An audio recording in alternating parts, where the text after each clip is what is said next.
At 2:17 a.m., billionaire crime lord Roman Varelli walked into his own building disguised as a janitor and found a woman trying not to cry inside a supply closet. She had bruises on her wrist, blood on her lip, and terror buried so deep in her eyes it looked permanent. Her name was Naomi Vale, and she begged him not to call HR because HR already knew. That single sentence shattered everything Roman thought he controlled. Tonight, the most dangerous man in Chicago is about to discover that the real predator was hiding in plain sight all along, protected by the very system Roman built. Follow this story to the end, hit like, and comment what city you're watching from so I can see how far this story travels. The rain hit Chicago like bullets that night. Roman Varelli stood outside Blackthorn Corporate Plaza at 2:17 a.m., wearing a maintenance uniform that did not fit his shoulders and carrying tools he barely knew how to use. The disguise was deliberate. Roman owned the 47-story glass tower in front of him, but tonight he needed to walk through it invisible. Someone had been stealing from him, not money. Roman had enough money to buy silence from half the politicians in Illinois. What someone was stealing was far more valuable: security footage. Entire nights of surveillance recordings had been vanishing from the building's archives for months, and Roman's head of operations could not explain why. So Roman decided to see for himself. He swiped a stolen maintenance badge across the employee entrance and stepped inside. The lobby swallowed him whole: polished marble floors, chrome fixtures, and enough glass to reflect 1,000 versions of himself staring back. During the day, Blackthorn Plaza buzzed with corporate energy. At night, it became a cathedral of emptiness. Roman moved through the ground floor quickly, keeping his head down. 2 security guards sat behind the main desk, barely awake, watching monitors that showed nothing but vacant hallways. He passed them without a word and took the service elevator to the 32nd floor, where the security server room sat tucked behind a reinforced steel door. The elevator climbed slowly. Roman's reflection stared back at him from the mirrored walls. A man in his late 30s with a face too sharp to be kind and eyes too cold to be trusted.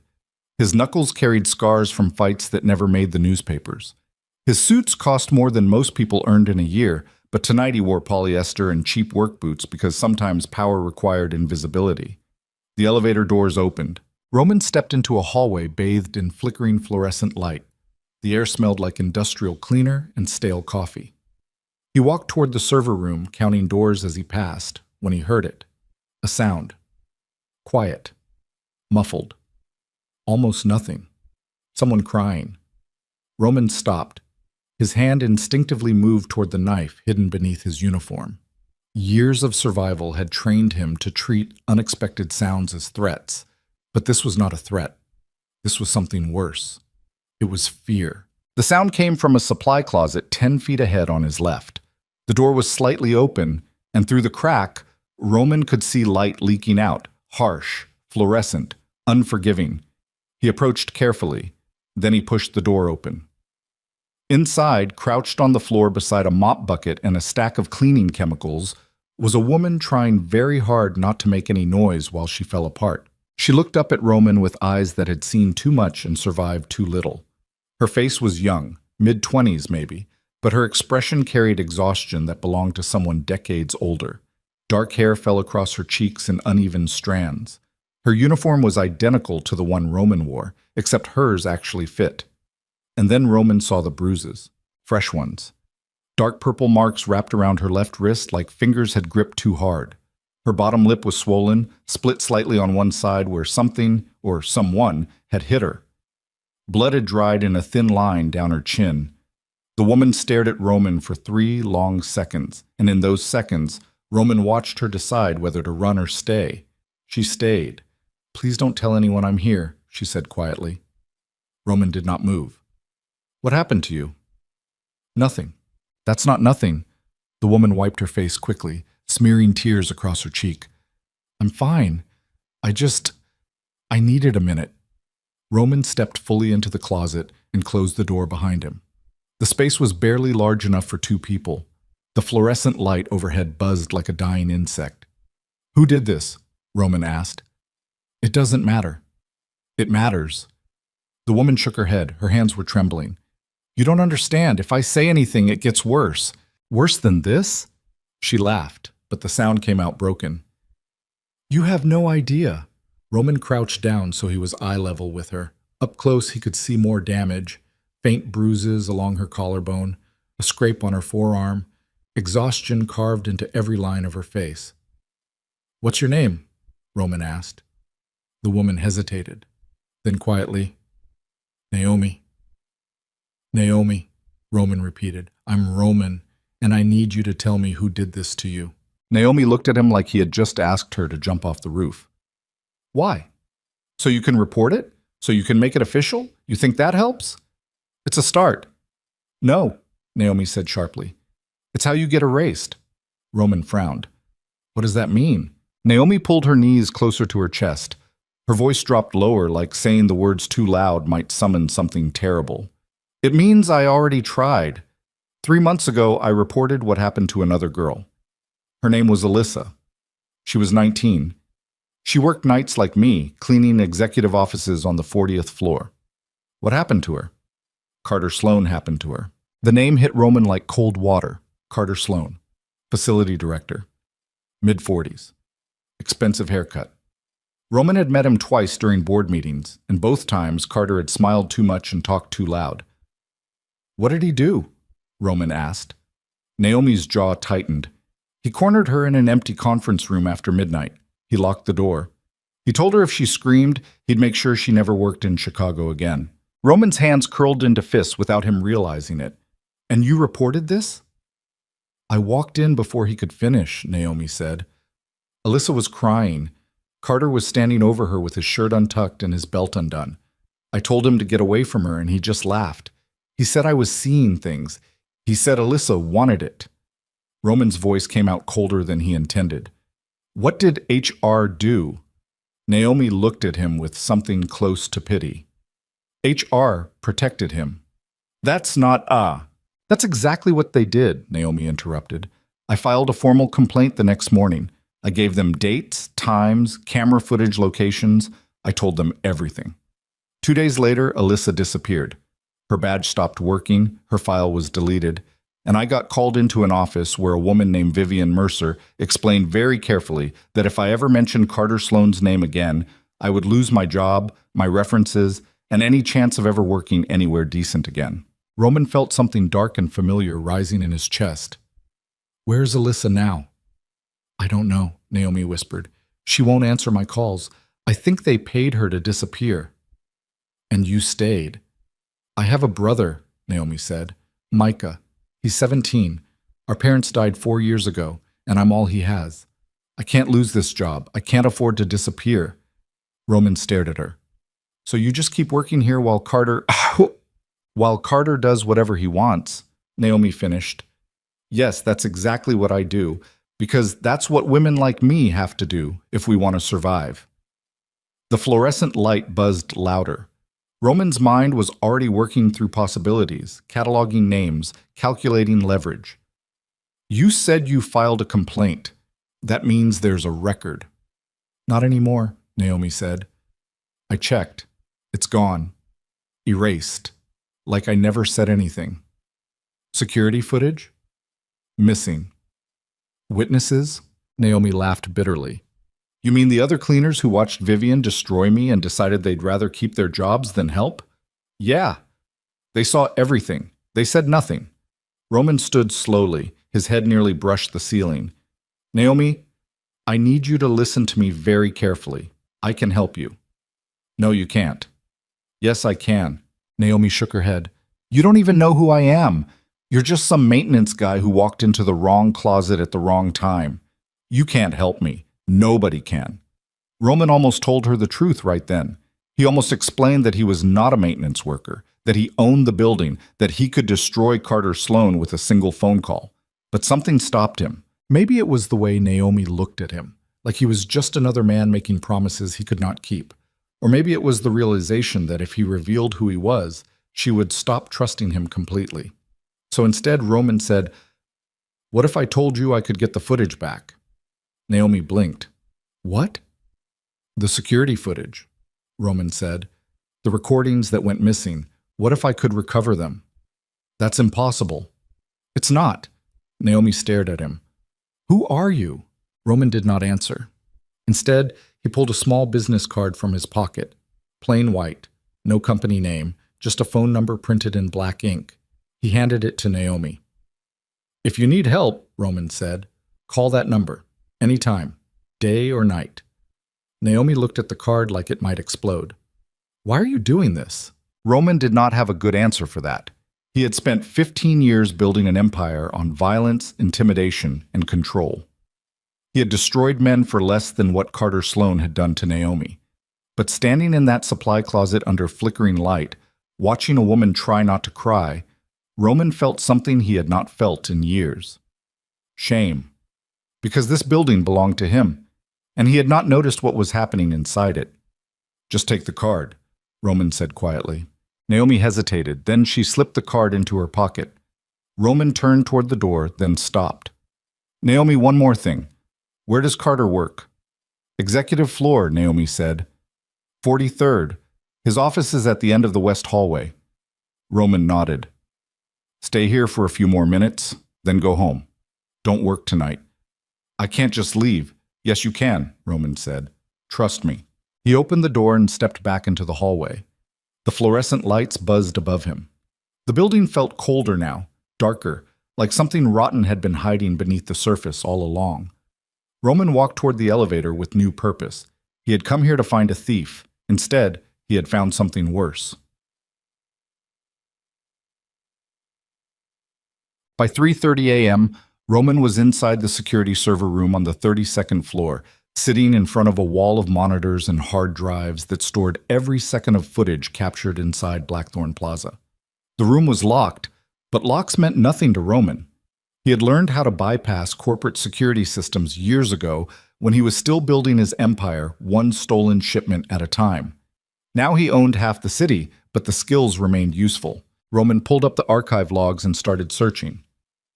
3 months ago, 40th floor, executive conference rooms. The footage should have been there. Every camera in the building recorded constantly, backed up automatically to redundant servers.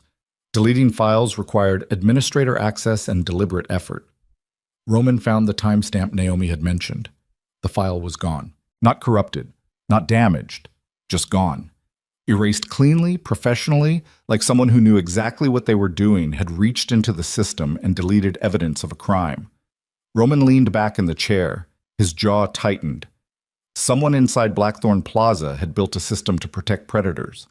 They had weaponized HR, manipulated security footage, and silenced victims so efficiently that women like Naomi learned to stop reporting assaults because reporting made things worse.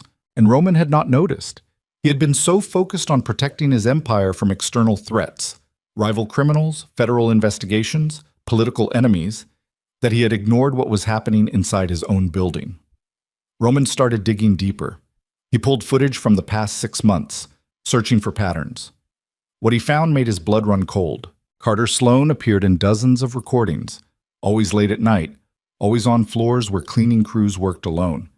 The cameras captured him walking through empty hallways, pausing outside supply closets, following female employees into deserted stairwells.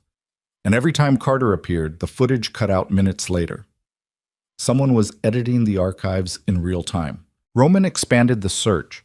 He pulled HR records, cross-referenced employee complaints, tracked badge access logs. The deeper he dug, the uglier the picture became. 7 women had filed formal complaints against Carter Sloane in the past 2 years. All 7 complaints had been closed within 48 hours. 5 of those women no longer worked at Blackthorn Plaza.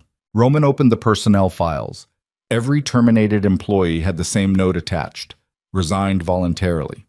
No further contact authorized. They had not resigned. They had been erased. Roman's phone buzzed in his pocket. He pulled it out and saw a text from Vincent Torres, his head of operations. "Where are you?" Roman typed back quickly. "Blackthorn." "Found something." 3 dots appeared immediately. "Need backup?" "Not yet. I'll call you in an hour." Roman put the phone away and turned back to the monitors. He started copying files, every recording, every personnel document, every HR complaint. He uploaded everything to an encrypted cloud server that only he could access. Then he found something that stopped him cold: an internal email chain between Vivian Mercer, the HR director, and Jonathan Hale, Blackthorn's chief operating officer. The subject line read, Carter Sloan, ongoing situation. Roman opened the email.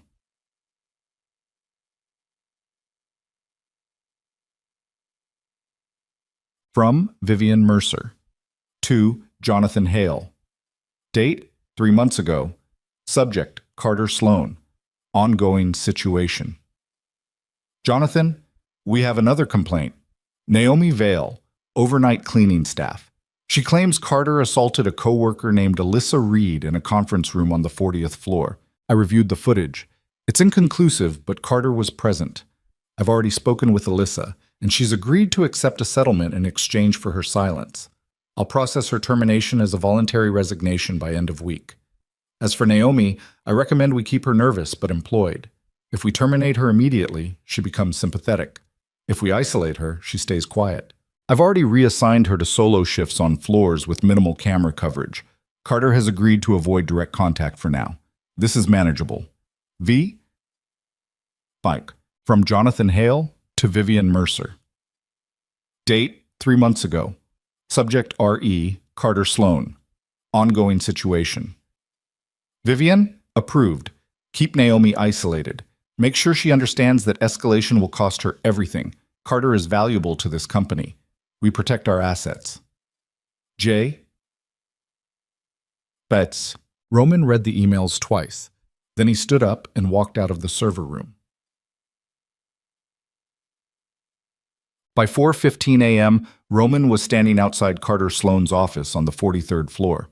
The hallway was empty. The lights were dimmed. The entire executive floor felt abandoned, like a stage waiting for actors who would never arrive. Roman tried the door, locked. He pulled a small lockpick set from his pocket and worked the mechanism until the bolt clicked open.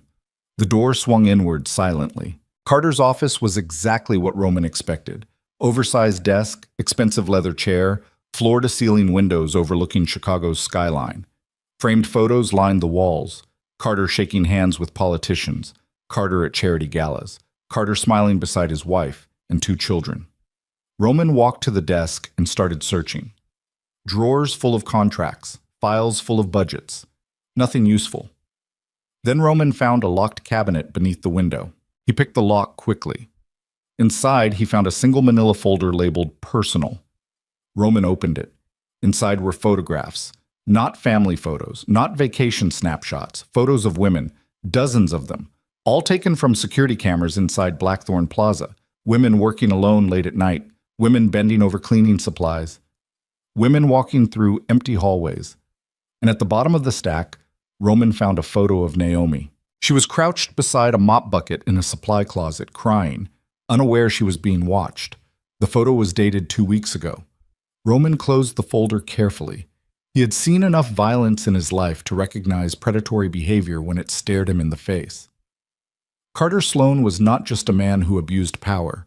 He was a man who enjoyed it. Roman pulled out his phone and took pictures of everything inside the folder. Then he put everything back exactly where he found it, locked the cabinet, and left the office. By 5 a.m., Roman was back outside Blackthorn Plaza, standing in the rain, staring up at the glass tower. For 15 years, he had controlled the city through fear, money, and violence. He had destroyed rivals, silenced enemies, and built an empire that most people did not even know existed. But tonight, standing in the rain with evidence of unspeakable cruelty on his phone, Roman realized something terrifying. He had no idea how to fix this. Violence was easy. Roman could make Carter Sloan disappear before sunrise. One phone call, one unmarked car, one shallow grave outside the city limits. Problem solved. But that would not help Naomi. It would not bring back Alyssa Reed or the 5 other women who had been erased from Blackthorn Plaza's records. It would not dismantle the system Vivian Mercer and Jonathan Hale had built to protect predators while destroying victims. For the first time in years, Roman needed something more than violence. He needed proof. He needed witnesses. He needed justice. And he had absolutely no idea how to deliver it. Roman pulled out his phone and dialed a number he had not called in months. The line rang 3 times before a woman's voice answered, sharp and awake despite the hour. "This better be important, Roman." "It is," Roman said. "I need a lawyer." There was a pause. "What kind of lawyer?" The kind who destroys powerful men. Another pause. Then, I'm listening. Her name is Naomi Vale, Roman said, and I'm going to burn down everyone who hurt her. The woman on the other end of the line laughed quietly. You know I don't work for free. I know. And this is going to get ugly. I know that too. Good, the woman said. I'll be there in 2 hours.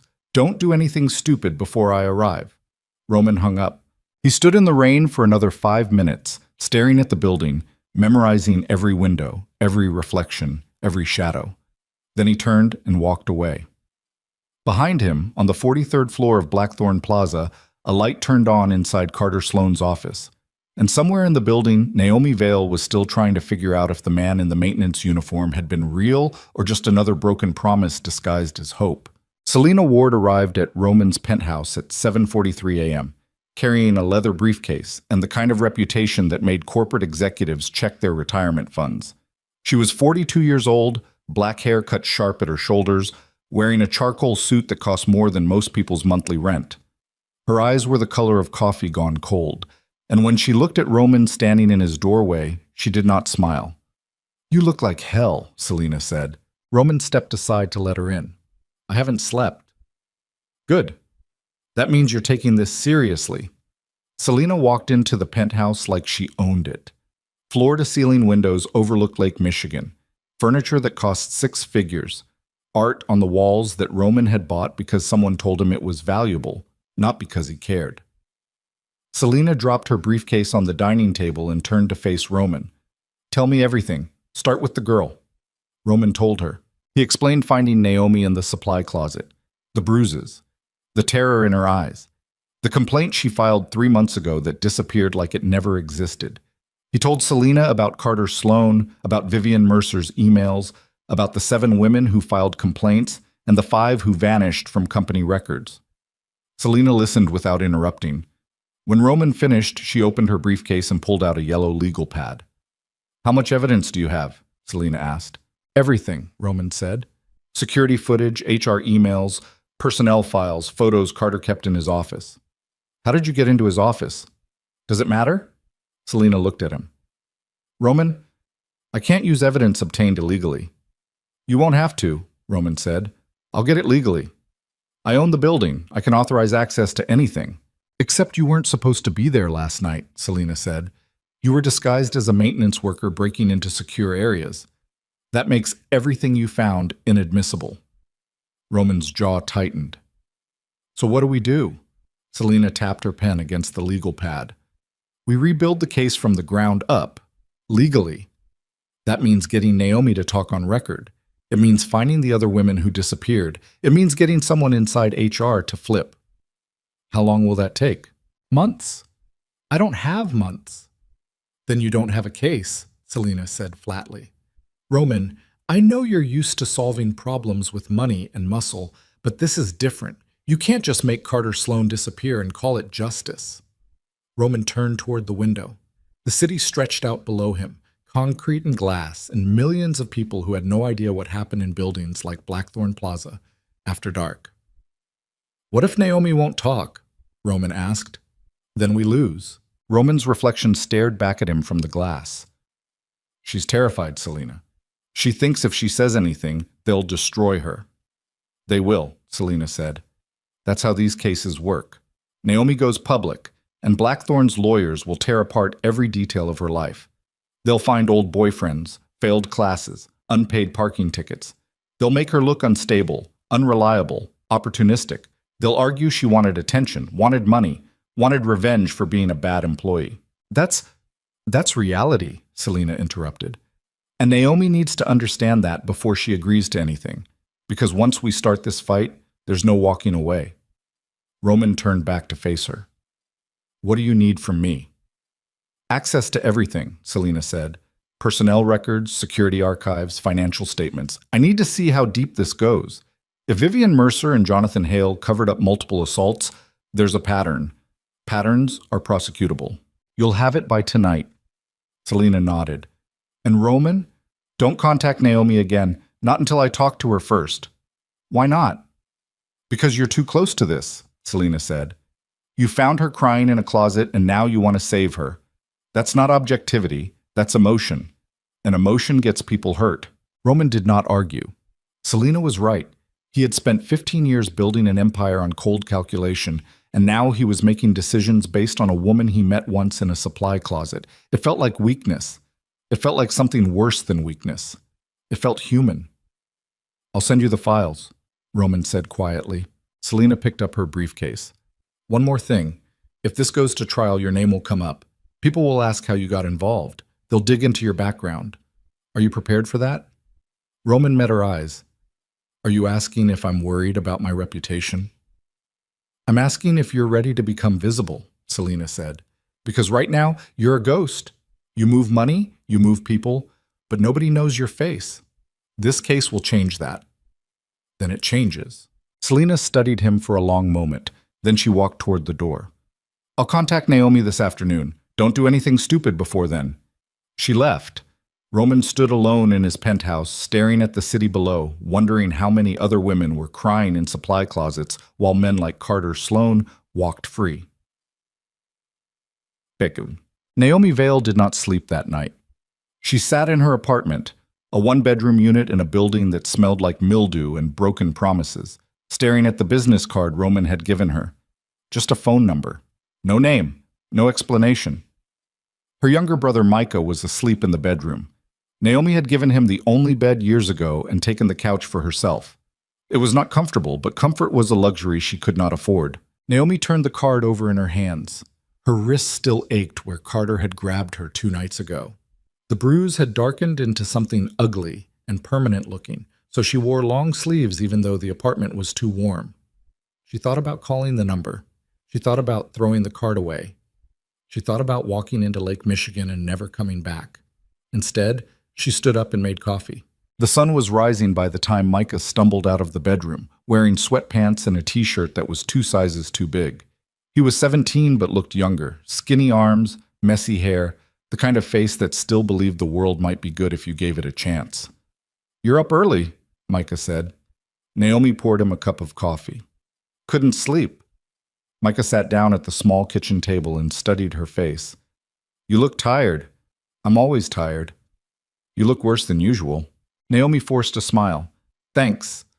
Micah did not smile back. What happened to your wrist? Naomi pulled her sleeve down quickly. Nothing. I bumped it at work. That's not a bump. Micah, I'm fine. You're lying. Naomi set her coffee down too hard. The cup rattled against the table. I said, I'm fine. Micah stared at her. He had their mother's eyes, soft, worried, too perceptive for his own good. Naomi, if something's wrong, Nothing's wrong, Naomi said sharply. I'm just tired, that's all. Micah did not look convinced, but he did not push. He drank his coffee in silence, while Naomi stared out the window at the city waking up below them. I have a calc test today, Micah said after a while. You study? Yeah.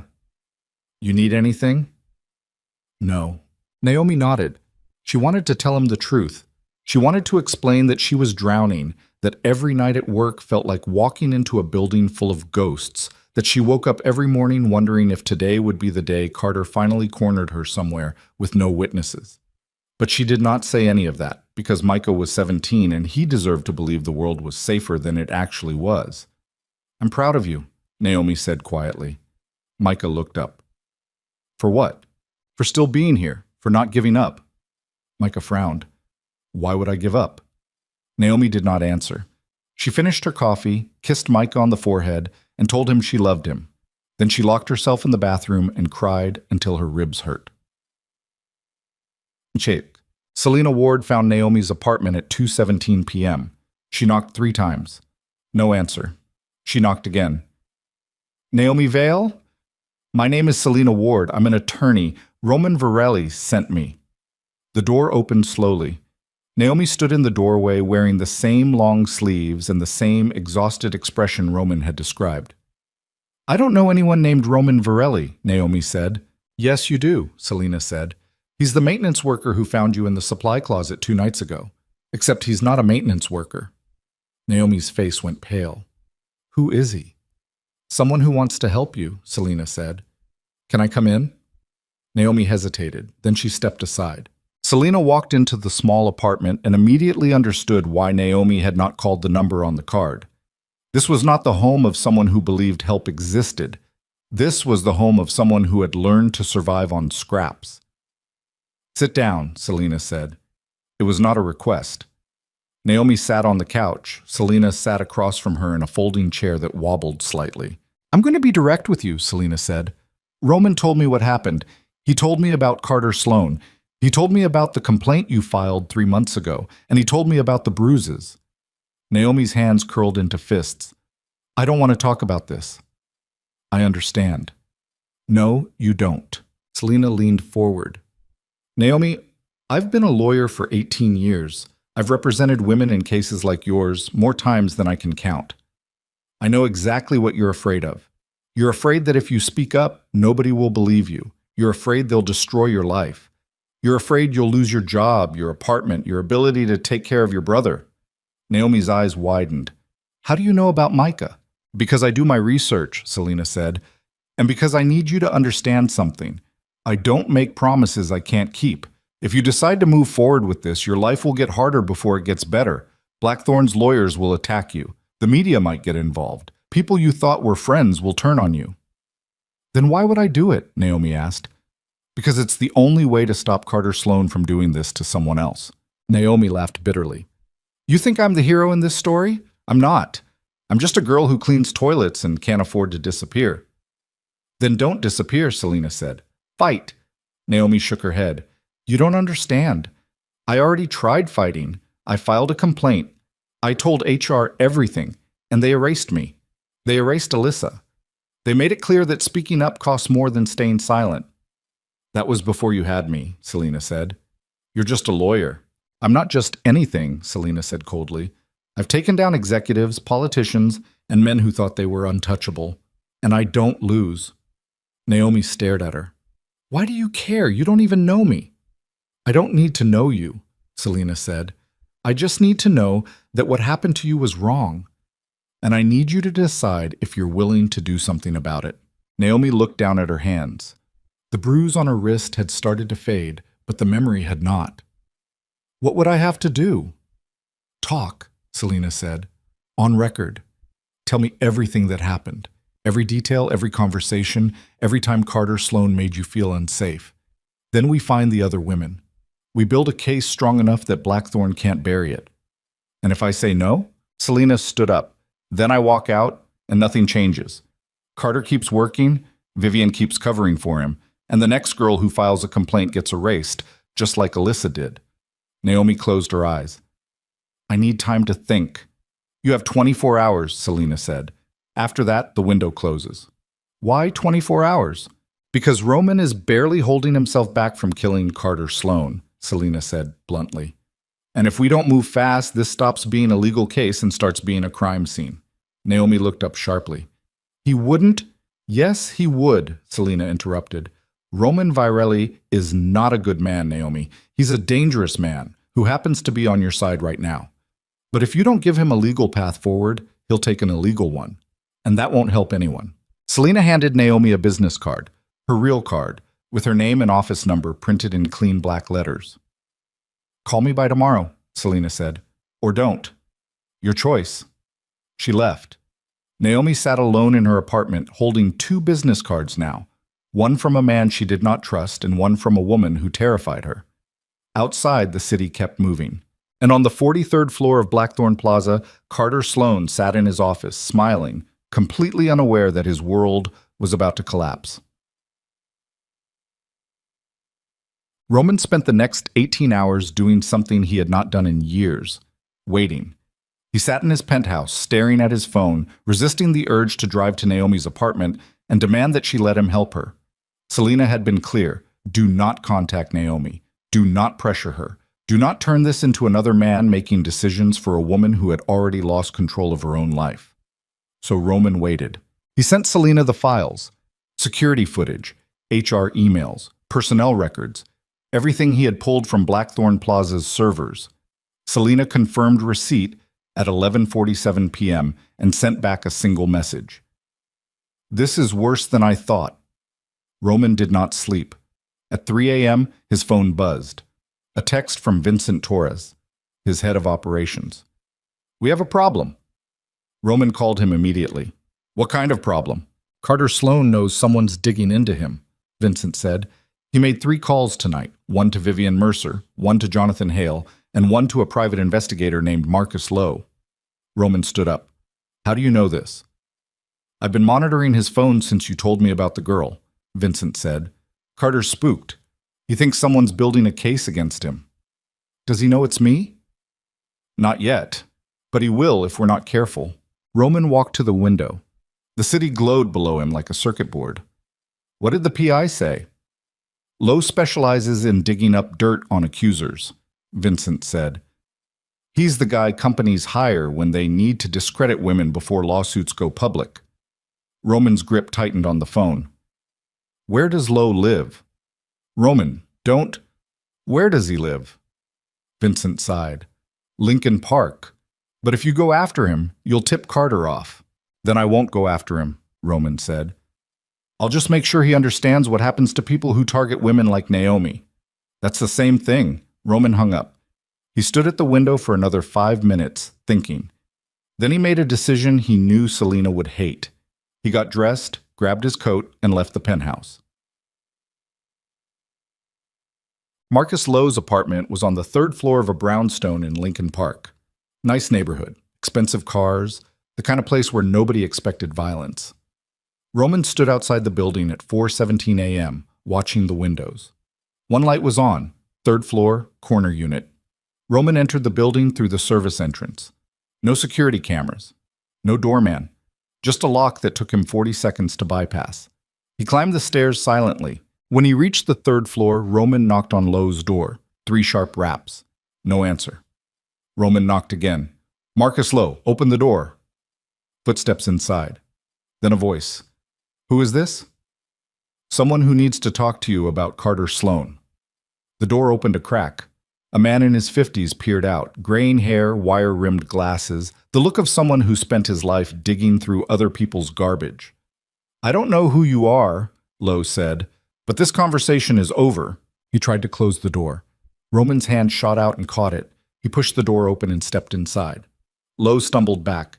Get out or I'm calling the police. Go ahead, Roman said. Call them. Explain why Carter Sloan hired you to dig up dirt on a woman he assaulted. Lowe's face went pale. I don't know what you're talking about. Yes, you do. Roman closed the door behind him. The apartment was small. 1 bedroom, cluttered desk covered in files, laptop still open and glowing. You're Marcus Lowe, Roman said, private investigator. You specialize in destroying women's credibility before lawsuits go public. Carter Sloan hired you tonight to investigate Naomi Vale. And you're going to tell me exactly what he asked you to find. Lowe backed toward the desk. I'm not telling you anything. Roman took a step forward. Yes, you are. I'll scream. Nobody will hear you.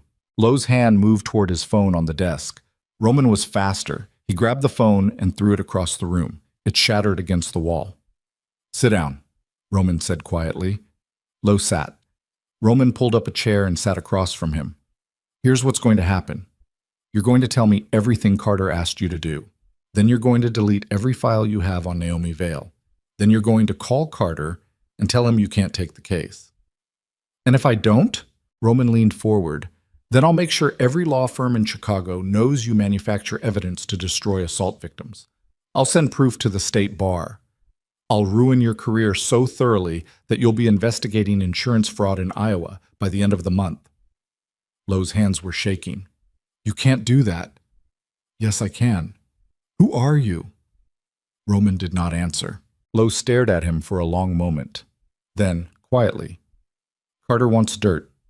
Anything that makes Naomi look unstable. Failed relationships, financial problems, social media posts. He said there's another girl, Alyssa Reed, who might talk. He wants me to find her and make sure she stays quiet. Roman's jaw tightened. How much did he pay you? $10,000 up front. 20 more if I deliver results within a week. Give it back. What? The $10,000, Roman said. Give it back to Carter. Tell him you can't help him. Tell him the case is too risky. Tell him whatever you want. But if I find out you went anywhere near Naomi or Alyssa, I will end you. Lo nodded quickly. Okay, I'll do it. Roman stood up. He walked to the desk and opened Lo's laptop. Show me the files. Lo hesitated. Roman gave him a look that made hesitation impossible. Lo opened a folder labeled Sloan Vale Investigation. Inside were preliminary notes, background checks, social media screenshots. Roman deleted everything. Then he pulled a flash drive from his pocket and plugged it into the laptop. He uploaded a single file, a recording of Lo admitting that Carter Sloan hired him to discredit an assault victim. Insurance, Roman said. If you talk to Carter again, this recording goes public. Lo looked like he might vomit. Roman walked to the door. Then he stopped and turned back. One more thing. If Naomi Vale gets hurt, if she loses her job, if she has an accident, if anything happens to her, I will assume you're responsible, and I will find you. He left. By the time Roman got back to his penthouse, the sun was rising. His phone buzzed, a text from Selena. Did you do something stupid? Roman typed back. Define stupid. 3 dots appeared, then, you're going to get us all killed. Roman did not reply. He poured himself a drink and stood at the window, watching the city wake up. Somewhere out there, Naomi was deciding whether to fight or disappear. And somewhere else, Carter Sloan was realizing that someone was coming for him. Roman finished his drink. Then his phone rang. Unknown number. Roman answered. Yes? A woman's voice, shaking but determined. This is Naomi Vale, she said. I want to fight. Roman closed his eyes. Are you sure? No, Naomi said, but I'm doing it anyway. Selena will call you in an hour, Roman said. She'll walk you through everything. Okay. There was a long pause. Then Naomi said, Roman? Yeah? Thank you. Roman did not know how to respond to that, so he just said, Don't thank me yet. He hung up, and for the first time in 15 years, Roman Virelli felt something close to hope. Selena called Naomi at 8 a.m. sharp. They talked for 3 hours. Naomi told her everything. The first time Carter cornered her in a stairwell. The night he followed her to her car. The complaint she filed that disappeared. The way Vivian Mercer smiled while threatening to destroy her life. Selena took notes. Precise. Clinical. Recording every detail like she was building a weapon. We need to find Alyssa Reed, Selena said. I told you, she won't answer my calls. She'll answer mine, Selena said. Do you have her last known address? Naomi gave it to her. Selena made another note. What about other women? Anyone else who worked with Carter? Naomi thought for a moment. There's a security guard, Damian Cross. He works night shifts. He's seen things. Will he talk? I don't know, but he's always been kind to me. He warned me once to stay away from the executive floors after midnight. Selena wrote down the name. Anyone else? Loretta Hayes, Naomi said. She's been cleaning at Blackthorn for 12 years. She's seen everything, but she won't talk. She has 3 kids and can't afford to lose her job. Leave Loretta to me, Selena said. They talked for another hour. By the time Selena hung up, she had 20 pages of notes and a clear picture of what she was up against. Then she called Roman. We have a case, Selena said. How strong? Strong enough to scare them. Not strong enough to win yet. We need more witnesses. I'll find them. Roman, you can't just threaten people into testifying. I'm not going to threaten anyone, Roman said. I'm going to give them a reason to stop being afraid. Selena was quiet for a moment. This is going to get ugly. It's already ugly. No, Selena said. Right now it's contained. Once we file formal complaints, Blackthorn will go to war. They'll hire the best lawyers money can buy. They'll leak Naomi's personal information to the press. They'll make her life hell. Then we make sure she survives it. Selena hung up. She sat in her office for a long time, staring at her notes. Then she made a decision. She was going to war. 2 days later, Selena found Alyssa Reed. She was living in a studio apartment on the south side, working part-time at a coffee shop and taking online classes.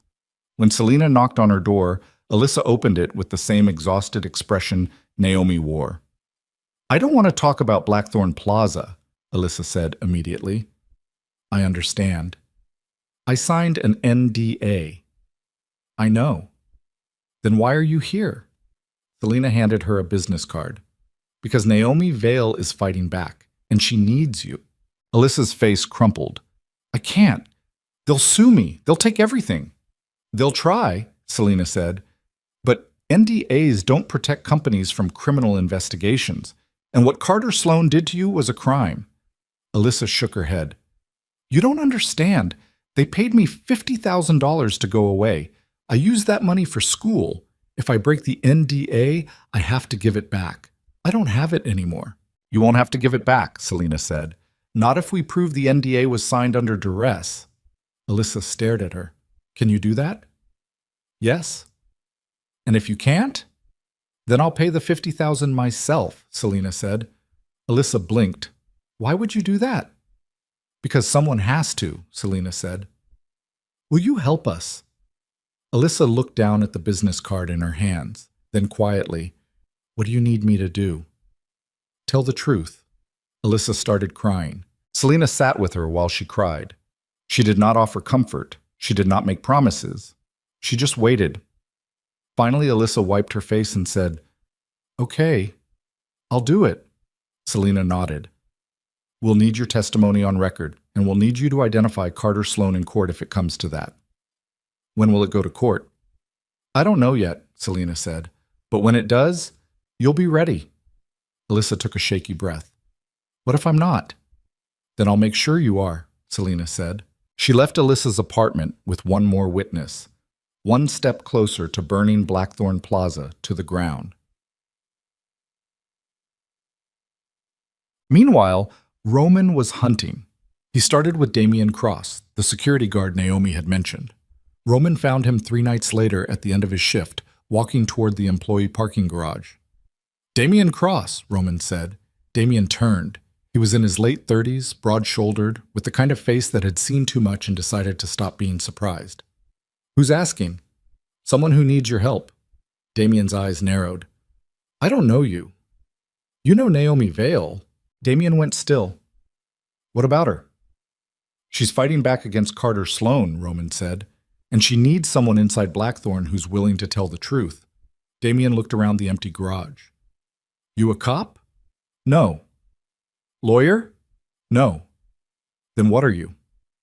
Someone who's tired of watching men like Carter Sloan get away with destroying women, Roman said. Damian studied him. I've got a wife, 2 kids. I can't lose this job. You won't. You can't promise that. Yes, I can, Roman said, because I own the building. Damian's eyes widened. You're Roman Virelli. Yes. Damian took a step back. I've heard stories about you. I'm sure you have. They say you're dangerous. They're right, Roman said, but not to you, not if you help Naomi. Damian was quiet for a long moment. Then, what do you need? Security footage, Roman said. The files that were deleted from the archives. I know you have access to backup servers. That's illegal. So is covering up sexual assault. Damian's jaw tightened. If I do this, I'm done at Blackthorn. If you don't do this, more women get hurt. Damian looked at the ground. Then he pulled out his phone. I'll send you the files tonight, but after that I'm out. I can't testify. I can't go public. I have a family. The files are enough, Roman said. Damian nodded and walked away. Roman stood alone in the parking garage, feeling the weight of what he was building. One witness at a time. One piece of evidence at a time. One step closer to tearing Carter Sloan apart. But Roman was not the only one preparing for war. Inside Blackthorn Plaza, Vivian Mercer sat in her office reviewing damage control strategies. She had received word that someone was digging into Carter Sloan's past. Marcus Lowe had called yesterday to drop the case without explanation, which meant someone had gotten to him. Vivian picked up her phone and called Jonathan Hale. We have a problem, she said. I'm listening. Naomi Vale is talking to a lawyer. A good one. Selena Ward. Jonathan was quiet. How do you know? Because Selena filed a formal request for personnel records this morning, Vivian said. She's building a case. Then shut it down. It's not that simple anymore, Vivian said. Naomi has allies now, and if this goes public, it won't go public, Jonathan interrupted. Make Naomi an offer, something big enough that she can't refuse. She already refused our last offer. Then make a better one. Vivian hung up. She sat in her office for a long time, staring at Naomi's employee file on her computer screen. Then she made a phone call. This is Vivian Mercer, she said. I need you to find everything you can on Naomi Vale. Family, friends, finances, anything we can use. The voice on the other end asked, How far do you want me to go? Vivian did not hesitate. As far as it takes. 2 nights later, Naomi was leaving her apartment when she noticed a car parked across the street. Black sedan, tinted windows, engine running. She had seen the same car yesterday, and the day before that. Naomi's heart started racing. She pulled out her phone and called Roman. There's someone watching my apartment, she said. Are you sure? Yes. Get back inside, lock the door, I'm sending someone. Naomi ran back into her building. She locked the door, turned off the lights, and watched through the window as the black sedan sat motionless across the street. 20 minutes later, a different car pulled up. Gray SUV, no plates. 2 men got out. They walked toward the black sedan. The sedan's engine revved, then it sped off into the night. One of the men pulled out a phone. Naomi's phone buzzed. Unknown number. She answered. Hello? Naomi, this is Vincent Torres. I work with Roman. The car's gone. You're safe. Naomi's hands were shaking. Who were they? Private investigators, Vincent said. Blackthorn hired them to follow you. They're trying to intimidate you into dropping the case. It's working. Don't let it, Vincent said. Roman's downstairs. He wants to talk to you. Naomi looked out the window. Roman stood on the sidewalk below, hands in his pockets, looking up at her building. She hung up and went downstairs. Roman was waiting by the entrance. Are you okay? No, Naomi said. I'm terrified. I know. They're following me, Roman. They're watching my apartment. They know where Micah goes to school. This was supposed to be about justice, but it feels like I'm just putting everyone I love in danger. Roman stepped closer. Naomi, listen to me. They're trying to scare you because they know you're winning. If you weren't a threat, they wouldn't bother. I don't feel like I'm winning, Naomi said. I feel like I'm drowning. Roman's voice softened. Then let me help you. How? Let me move you somewhere safe, you and Micah, just until this is over. Naomi shook her head. I can't run. If I run, they win. It's not running. It's surviving. Naomi looked up at him. Why are you doing this? You don't even know me. Roman did not have a good answer for that, so he told her the truth. Because I spent 15 years building an empire on violence and control. And I thought that made me powerful. But then I met you, and I realized the strongest person I've ever known is a woman who kept showing up to work every night even though she was terrified. You didn't have money, you didn't have power, but you survived, and that's worth more than anything I've ever built.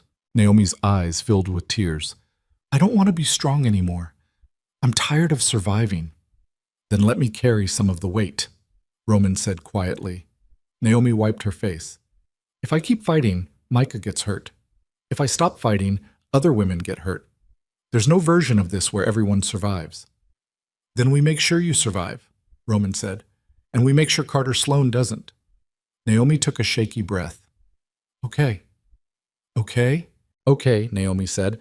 I'll keep fighting, but Roman, if something happens to Micah, nothing will happen to Micah, Roman said. I promise.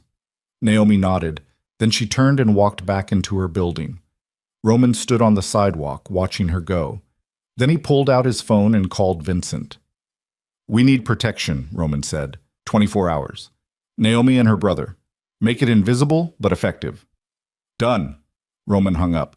He stood in the cold Chicago night, staring up at Naomi's apartment window. And for the first time in years, Roman felt afraid. Not for himself, for her. The next morning, Selena called an emergency meeting. Roman and Naomi sat in Selena's office while she laid out the evidence on the conference table. Security footage, HR emails, witness statements from Alyssa Reed and Damian Cross. This is enough to file criminal charges, Selena said, but if we go that route, it becomes a he said, she said case. We need something undeniable. Like what? Naomi asked. Selena pulled out a folder. Like this. Inside were financial records showing that Blackthorn Plaza had paid settlements to 11 women over the past 5 years. All of them had filed complaints against Carter Sloan. All of them had been erased from company records. Where did you get this? Roman asked. I have sources, Selena said. What matters is that this proves a pattern. Blackthorn didn't just cover up one assault. They covered up dozens, and they used company money to do it. Naomi stared at the records. 11 women. That we know of, Selena said. There could be more. Roman's hands curled into fists. We go public. Not yet, Selena said. We take this to the board first. We give them one chance to fire Carter, reform their policies, and compensate the victims.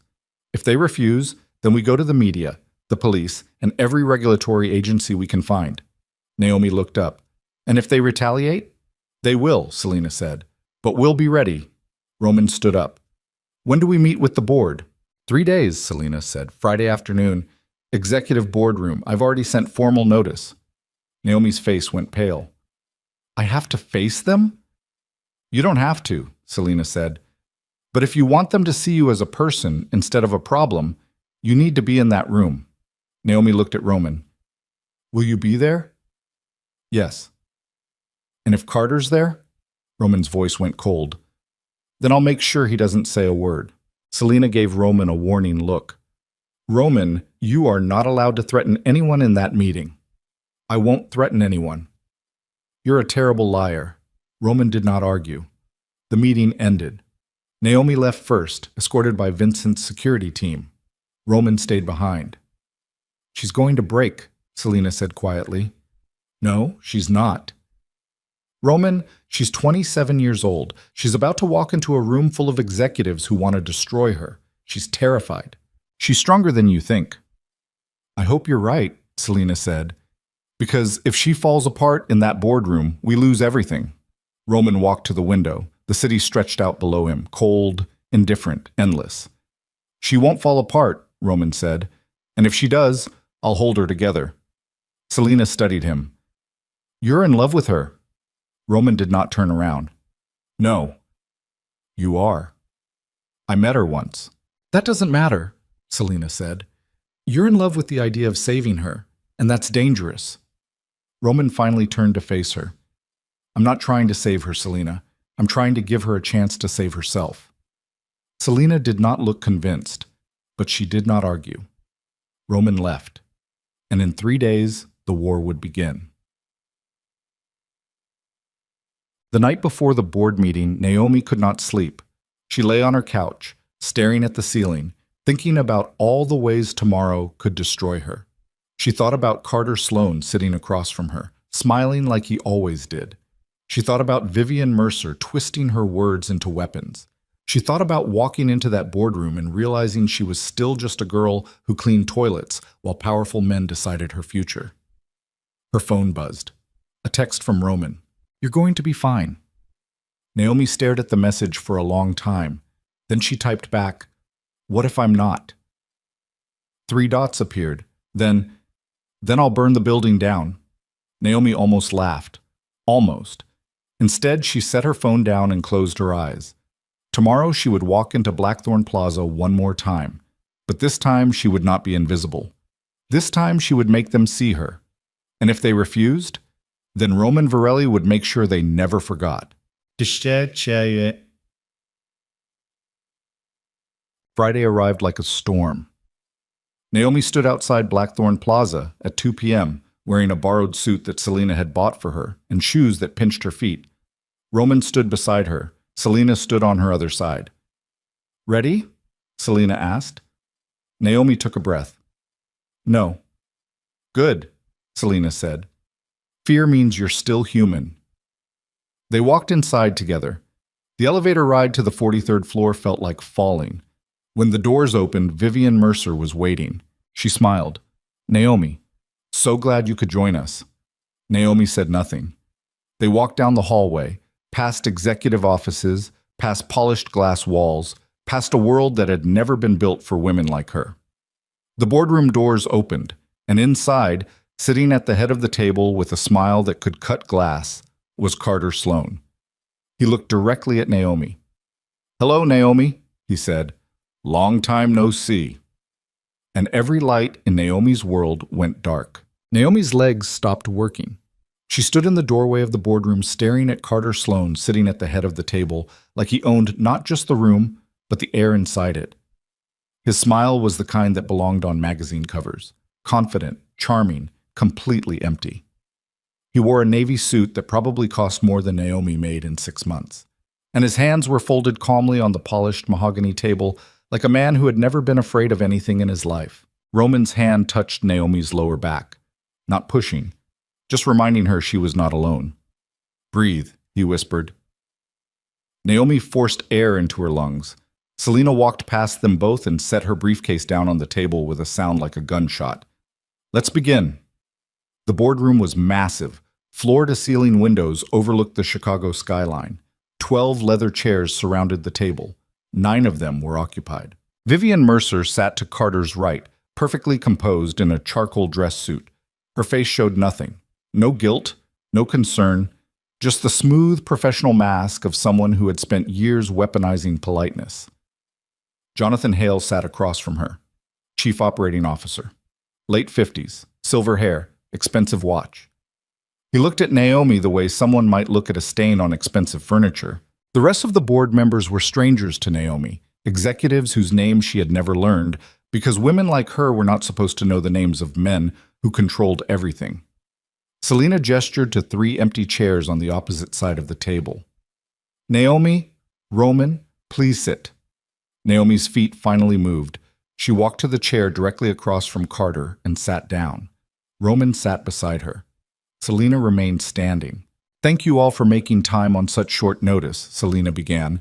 Her voice was cold and precise. "My name is Selena Ward. I represent Naomi Vale in a matter concerning systemic sexual harassment, assault, and corporate conspiracy to conceal criminal behavior within Blackthorn Plaza." Jonathan Hale leaned back in his chair. "That's quite an accusation, Ms. Ward." "It's not an accusation," Selena said. "It's a fact." She opened her briefcase and pulled out a thick folder. Then she began distributing documents around the table. Printouts of security footage stills, HR emails, settlement agreements, financial records. "Over the past 5 years," Selena continued, "Blackthorn Plaza has paid over $2 million in settlements to 11 different women who filed complaints against Carter Sloane. Each complaint detailed sexual harassment, assault, or coercion. Each complaint was buried by your HR department, and each woman was erased from company records after accepting hush money." Carter's smile did not falter. "That's quite a story." "It's quite a crime," Selena said. Vivian Mercer picked up one of the documents and scanned it briefly. "Ms. Ward, these settlements were standard employment dispute resolutions. Nothing illegal occurred." "Paying women to stay silent about sexual assault is not a standard employment dispute," Selena said. "It's obstruction of justice." Jonathan Hale cleared his throat. "Ms. Ward, I think you're misunderstanding corporate liability protocols." "I'm not misunderstanding anything," Selena interrupted. "I'm telling you that Carter Sloane has spent 5 years terrorizing female employees while this company protected him. And Naomi Vale is prepared to testify to that fact in criminal court, civil court, and every media outlet in Chicago." Carter finally spoke. His voice was smooth, calm, reasonable. "Naomi, I'm sorry you feel that way. If I ever made you uncomfortable, that was never my intention." Naomi's hands curled into fists under the table. "Look at me," Carter said gently. "Naomi, look at me." Naomi forced herself to meet his eyes. Carter's expression was pure sympathy. "I know you've been under a lot of stress, working nights, taking care of your brother, trying to make ends meet. That kind of pressure can make people see things that aren't there, misinterpret friendly gestures, turn normal workplace interactions into something frightening." Naomi's throat tightened. "You grabbed my wrist so hard it bruised." "I don't recall that," Carter said. "But if I accidentally bumped into you during a busy shift, I apologize. You followed me into empty stairwells. I work here, Naomi. Sometimes our paths cross. You locked Alyssa Reed in a conference room, and Alyssa Reed resigned voluntarily," Vivian interrupted. She signed a separation agreement confirming she had no complaints against anyone at Blackthorn Plaza. Selena leaned forward. Alyssa signed that agreement under duress after you threatened to destroy her future employment prospects. That's your interpretation, Vivian said. It's the truth. Jonathan Hale set down the documents Selena had distributed. Miss Ward, I've reviewed your materials. What I see here is a collection of coincidences, hearsay, and circumstantial evidence. Nothing actionable. Then you're not looking hard enough, Selena said. Or you're seeing what you want to see, Jonathan replied. Naomi, I'm very sorry you've had a difficult experience working here, but making false accusations against a valued executive is not the solution. They're not false, Naomi said quietly. Jonathan smiled at her. It was the kind of smile that did not reach his eyes. Naomi, do you have any idea how serious these allegations are? If you proceed with this, you'll be dragged through depositions, cross-examinations, and public scrutiny. Your personal life will be dissected, your credibility will be questioned, and at the end of it all, you'll have nothing to show for it except legal bills and a reputation as someone who cries assault when things don't go her way. Roman's voice cut through the room like a blade. Are you threatening her? Jonathan looked at Roman for the first time. And you are? Someone who's tired of listening to you talk, Roman said. Jonathan's eyes narrowed. I don't believe we've met. We have, Roman said, 3 years ago, investor meeting. You pitched a real estate acquisition strategy that would have bankrupted the company within 18 months. I voted against it. Recognition flickered across Jonathan's face. Roman Virelli. That's right. Jonathan sat up straighter. The rest of the board members shifted uncomfortably. Even Carter's smile wavered slightly. You own 12% of Blackthorn, Jonathan said slowly. Why are you here? Because you're protecting a predator, Roman said. And I'm tired of it. Vivian Mercer's professional mask cracked just slightly. Mr. Virelli, with all due respect, this is an internal personnel matter. It stopped being internal the moment you started paying settlements with company funds, Roman said. Which makes this my business. Carter finally lost his smile. Roman, I think you're overreacting. Shut up, Roman said. The room went silent. Carter's jaw tightened. Excuse me? I said shut up, Roman repeated, because every time you open your mouth, you make it harder for me not to walk over there and break your jaw. Selena put a hand on Roman's shoulder. Roman, not helping. Roman leaned back but did not take his eyes off Carter. Jonathan Hale cleared his throat. Mr. Virelli, I understand you're upset, but threatening a board member. I'm not threatening anyone, Roman said. I'm making an observation. Carter Sloan is a liability. He's cost this company $2 million in settlements.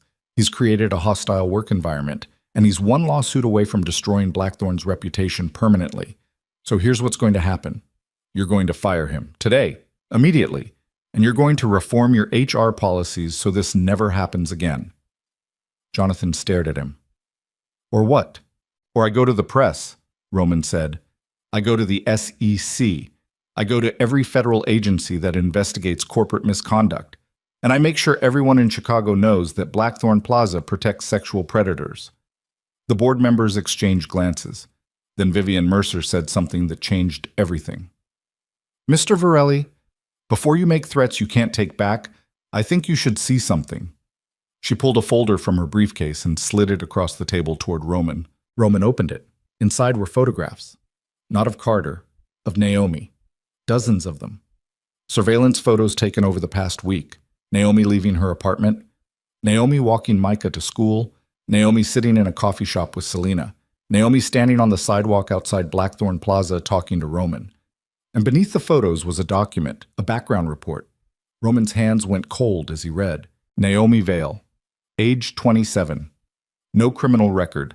High school graduate. Community college dropout. Current employment. Overnight cleaning staff, Blackthorn Plaza. Previous employment. Waitress. Fired for attendance issues. Retail associate. Quit after 3 months. Hotel housekeeper. Terminated for cause. Known associates. Micah Vale. Brother, age 17, student at Lincoln High School. Selena Ward, attorney. Roman Virelli, investor, known criminal connections. Financial status? $847 in checking account, $23,000 in student loan debt, 2 months behind on rent. Eviction notice filed March 15th. Psychological evaluation, subject displays signs of instability, history of depression following parental death, no current mental health treatment, prescribed anxiety medication, 2019 to 2020, discontinued. Assessment, subject is financially desperate and emotionally vulnerable, likely motivated by settlement money rather than genuine trauma. Credibility, highly questionable. Roman looked up at Vivian. Where did you get this? Due diligence, Vivian said calmly. We have a responsibility to investigate complaints thoroughly. Naomi's background raises serious questions about her motivations. Naomi's face had gone white. You investigated me? We investigated your claims, Vivian said. And what we found suggests you're not interested in justice. You're interested in money. That's not true. You're 3 months behind on rent, Vivian continued. You have $23,000 in debt. You dropped out of college twice. You've been fired from multiple jobs. And now you're accusing a respected executive of assault right after connecting with an attorney known for winning large settlements. Selena's voice was ice. You're implying Naomi fabricated this entire story for financial gain. I'm saying the evidence supports that conclusion, Vivian replied. Naomi stood up so fast her chair fell backward. I didn't make this up. Then why did you wait 3 months to file a formal complaint? Jonathan asked. If Carter assaulted you, why didn't you report it immediately? I did report it, Naomi's voice cracked. I reported what he did to Alyssa, and you erased her. You threatened me. You told me if I ever mentioned Carter's name again, I'd lose everything. That's not what happened, Vivian said calmly. Our records show you never filed a formal complaint about Carter. You filed a complaint about unsafe working conditions. We addressed those concerns. The matter was closed. Naomi stared at her. You're lying.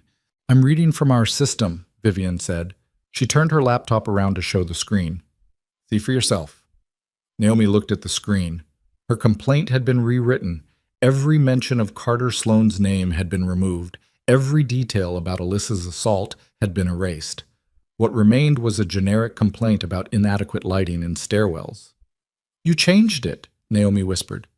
We documented what you reported, Vivian said. That's not what I reported. Naomi, Jonathan interrupted gently, I think you're confused. And I think that confusion stems from the significant stress you've been under. Losing your parents, raising your brother alone, struggling financially. Those are incredibly difficult circumstances. It's understandable that you might misremember events or misinterpret interactions. Naomi's hands were shaking. I didn't misremember anything. Then where's your evidence? Jonathan asked. You claim Carter assaulted you. Where are the witnesses? Where's the footage? Where's anything that corroborates your story beyond your word? Selena stood up. We have witness testimony from Alyssa Reed. Alyssa Reed signed a statement confirming no misconduct occurred, Vivian said. Would you like to see it? She pulled another document from her briefcase. An affidavit signed by Alyssa Reed stating she had never been harassed or assaulted by anyone at Blackthorn Plaza. Naomi's world tilted. She wouldn't sign that. She already did, Vivian said, 2 days ago. Selena grabbed the document. Her face went pale as she read. This was signed under duress, Selena said. Prove it, Vivian replied. Roman leaned forward.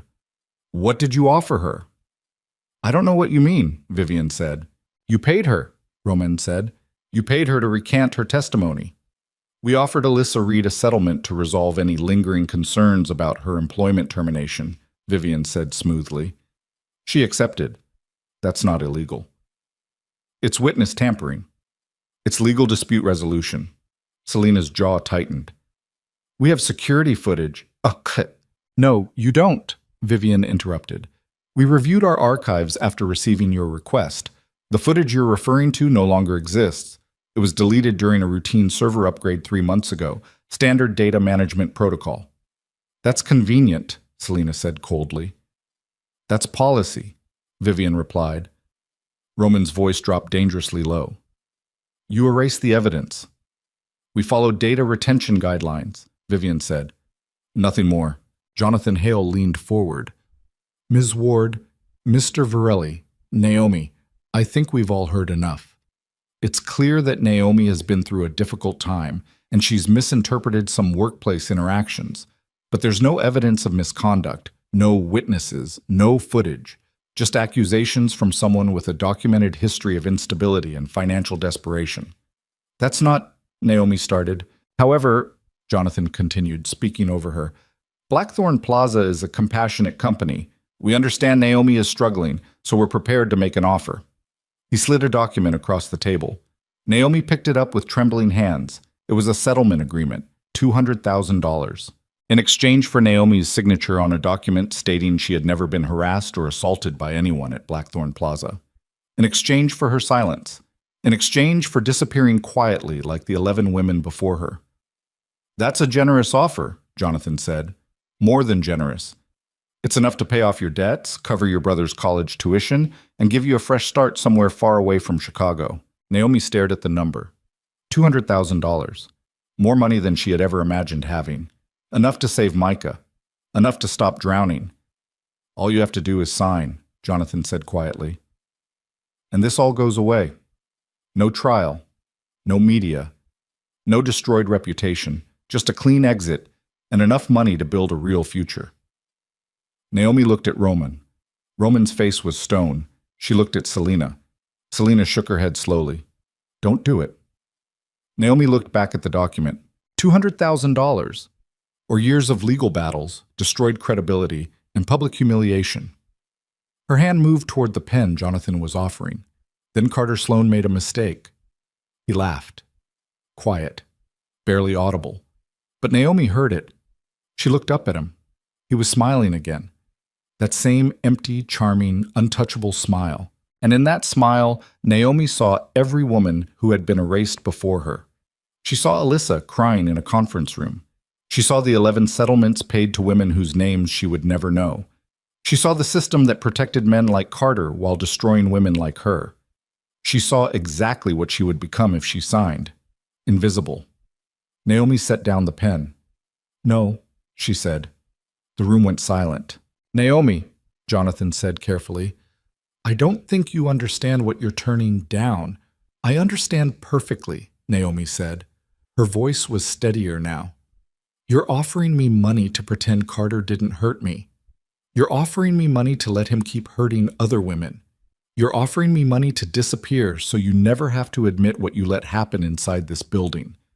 That's not what this is, Vivian said. Yes, it is, Naomi said. And I'm not signing. Carter's smile finally disappeared. Naomi, you're making a serious mistake. Maybe, Naomi said. But it's my mistake to make. Jonathan stood up. Ms. Ward, Mr. Varelli, I think this meeting is over. Naomi has made her position clear, so let me make ours equally clear. If you proceed with legal action against Carter Sloane or Blackthorn Plaza, we will fight you with every resource we have. We will depose Naomi for days. We will subpoena her medical records, her financial records, her personal correspondence. We will interview every person she's ever worked with, lived with, or dated. And when we're done, her credibility will be so thoroughly destroyed that no jury in the country will believe a word she says. We're not afraid of depositions, Selena said. You should be, Jonathan replied, because we're also prepared to file counterclaims, defamation, tortious interference, conspiracy. We'll name Naomi, we'll name you, Ms. Ward, and we'll name you, Mr. Varelli.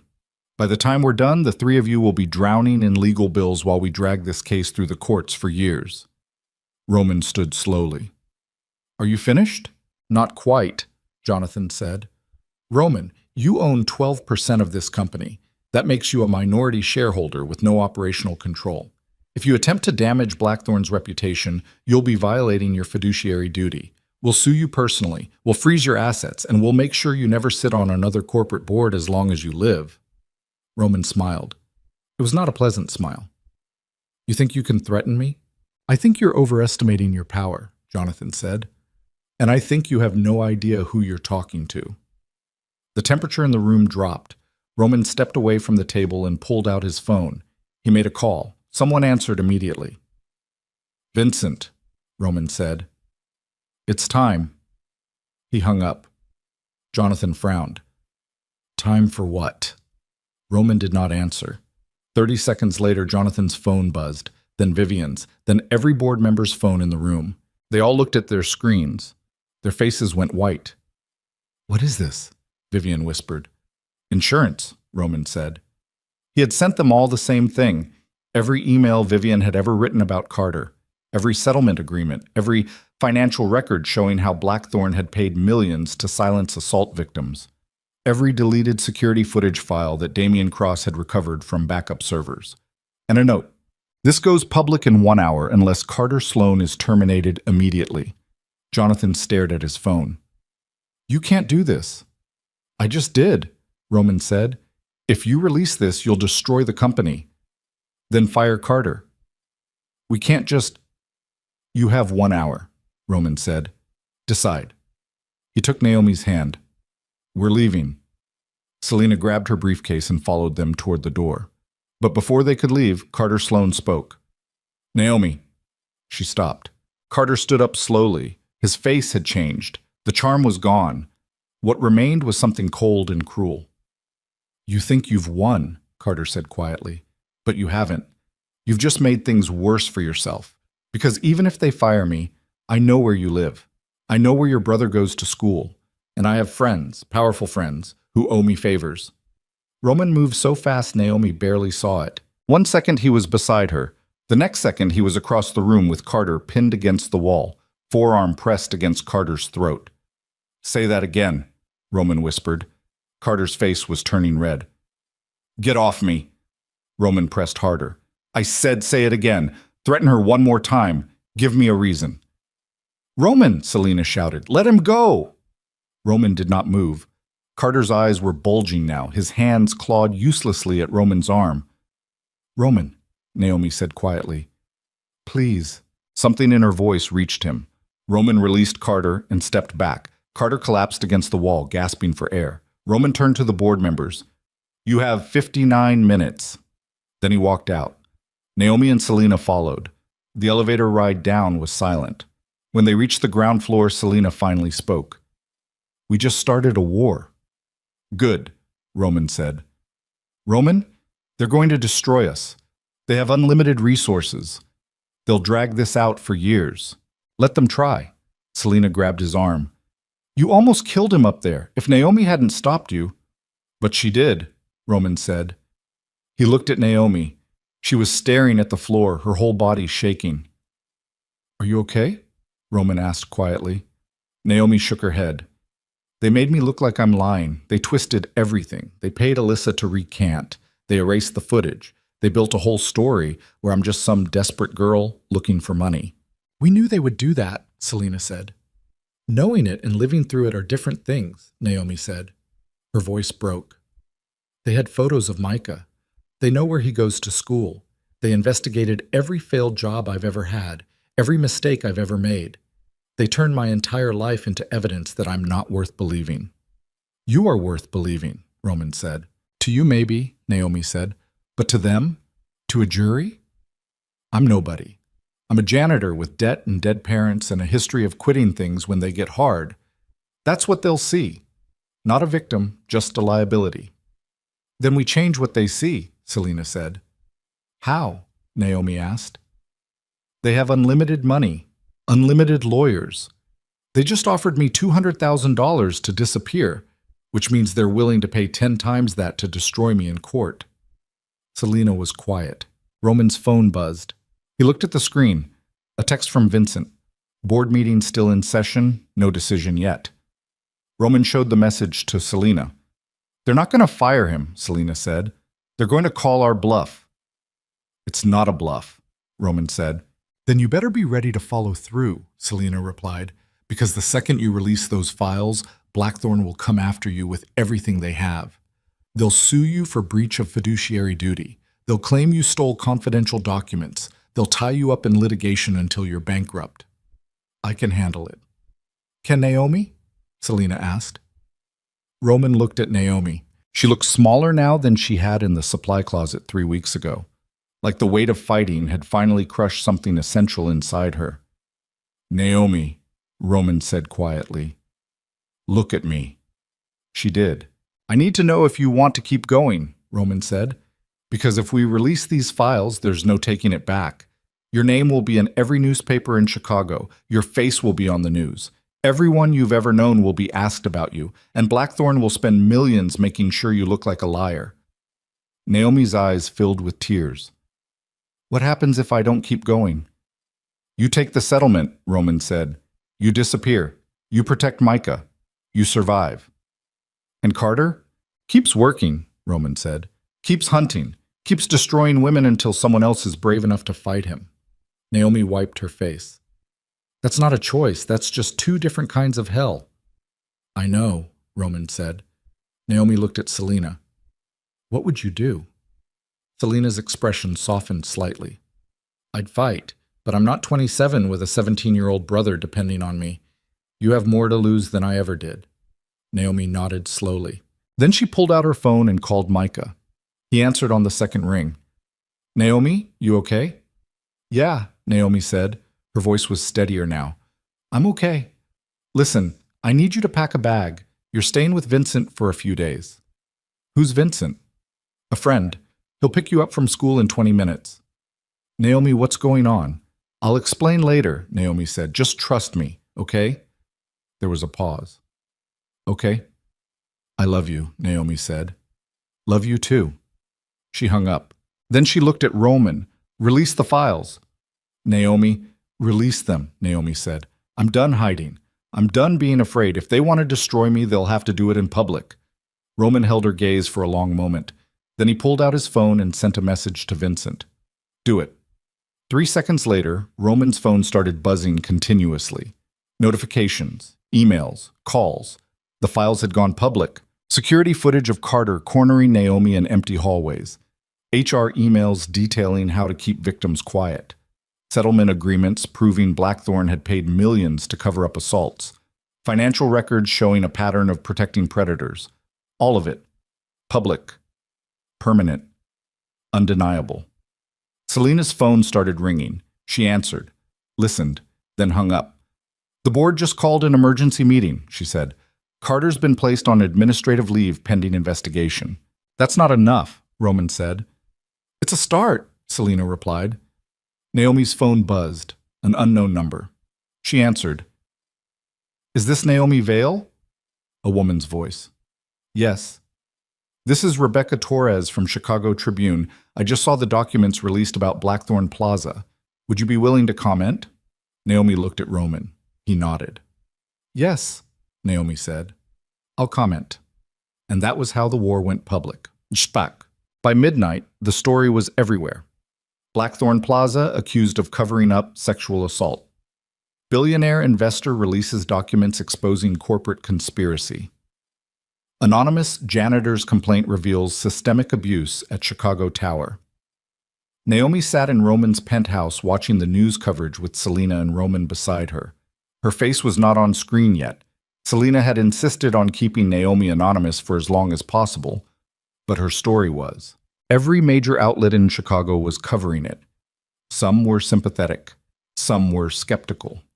Some were already questioning whether Naomi was credible. It started, Selena said quietly. What has? Naomi asked. The character assassination, Selena said. By tomorrow morning, Blackthorn's PR team will have leaked your name, your photo, and every negative detail they can find. They'll paint you as opportunistic, unstable, and desperate for attention. Can we stop them? Naomi asked. No, Selena said, but we can control the narrative. Tomorrow, we do a press conference. You tell your story in your own words before they can twist it. Naomi's stomach turned. I have to go on camera? Yes. And say what? The truth, Selena said. Exactly what happened. No embellishments, no drama, just the facts. Naomi looked at Roman. What if I freeze? What if I say the wrong thing? Then we'll handle it, Roman said. How? Roman did not have a good answer for that. His phone rang. Unknown number. He answered. A man's voice, familiar, cold. Roman Virelli. Who is this? Someone who's very disappointed in you. Roman's blood went cold. He recognized the voice now. Marcus Tennant, federal prosecutor, Chicago office. the man who had been investigating Roman's criminal empire for the past 3 years. "What do you want, Marcus?" Roman asked. "I want to congratulate you," Marcus said. "You just handed me everything I need to connect you to witness tampering, illegal surveillance, corporate espionage, and about 6 other felonies. So thank you. You made my job much easier." Roman's grip tightened on the phone. "I didn't do anything illegal." "You broke into Blackthorn Plaza. You stole confidential documents. You coerced witnesses. And you just published private corporate files without authorization. That's illegal, Roman. Very illegal. And now I have probable cause to come after you." "I exposed a cover-up. You committed multiple crimes while exposing a cover-up," Marcus interrupted, "which means you're just as guilty as the people you're accusing." Roman's jaw tightened. "What do you want?" "I want you to come in voluntarily tomorrow morning," Marcus said. "We'll talk. You'll answer some questions, and maybe, I won't arrest you in front of every camera in Chicago. And if I don't come in, then I'll issue a warrant," Marcus said. "And your face will be on the news right beside Naomi Vale's. Is that what you want? To turn this into a story about a criminal billionaire manipulating a vulnerable woman for his own agenda?" Roman closed his eyes. 9 a.m., Marcus said. "Federal building. Don't be late." He hung up. Roman set his phone down slowly. Selena was staring at him. "What happened?" "The FBI just threatened to arrest me," Roman said. Naomi's face went white. "What?" "Marcus Tennant, federal prosecutor. He's been investigating me for years. And now he thinks I broke the law getting evidence against Carter." "Did you?" Selena asked. Roman did not answer. Selena swore under her breath. "Roman, if you're charged with a crime, everything we've built collapses. Blackthorn's lawyers will argue that all the evidence is inadmissible because it was obtained illegally. They'll say you manipulated Naomi. They'll say this whole thing was orchestrated by a criminal trying to take down a legitimate company." "I didn't manipulate anyone. It doesn't matter what you did," Selena said. "It matters what a jury will believe. And right now, Marcus Tennant is about to give Blackthorn the perfect defense. Blame Roman Virelli." Naomi stood up abruptly. "This is my fault." "No, it's not," Roman said. "Yes, it is," Naomi said. "You got involved because of me. You broke into Carter's office because of me. You're about to be arrested because of me." "Naomi, I should have just taken the settlement," Naomi said. Her voice was breaking. "I should have disappeared like they wanted. Then none of this would be happening. You wouldn't be in trouble. Micah wouldn't be hiding, and I wouldn't be about to go on camera and let the entire world tear me apart." She walked toward the window. Tears were streaming down her face now. "I thought fighting back would make me feel stronger," Naomi said quietly. "But I just feel more broken than before." Roman walked over and stood beside her. "You're not broken." "Yes, I am," Naomi whispered. "I'm terrified. I'm exhausted, and I don't know how much more of this I can take." Roman wanted to promise her it would get easier. He wanted to promise her they would win. But he had never been good at lying, so instead, he just stood beside her while the city glowed below them, cold, indifferent, and full of people who would judge her without ever knowing her name. And somewhere across Chicago, Carter Sloan sat in his expensive home, sipping expensive whiskey and smiling because he knew exactly how this story would end. The powerful always won, the vulnerable always broke, and women like Naomi Vale always disappeared, except this time Naomi refused to disappear. Even if it killed her. The press conference was scheduled for 10 a.m. Naomi woke up at 5:37 a.m. in a guest room at Roman's penthouse, after 3 hours of sleep that felt like drowning. Her body ached, her head throbbed, her hands would not stop shaking. She sat on the edge of the bed staring at the clothes Selena had brought her yesterday. Navy blue dress, simple but professional, the kind of outfit designed to make her look credible instead of desperate. A knock on the door. "Come in," Naomi said. Roman entered carrying 2 cups of coffee. He looked like he had not slept at all. His shirt was wrinkled, his jaw was tight, but his eyes were clear. He handed her a cup. "How are you feeling?" "Like I'm about to jump off a building," Naomi said. "That's normal." "Is it?" Roman sat down beside her. "Selena's downstairs reviewing your statement. We'll go through it one more time before the cameras start rolling." Naomi took a sip of coffee. It burned her throat. "What time do you meet with the prosecutor?" 9. What happens if he arrests you?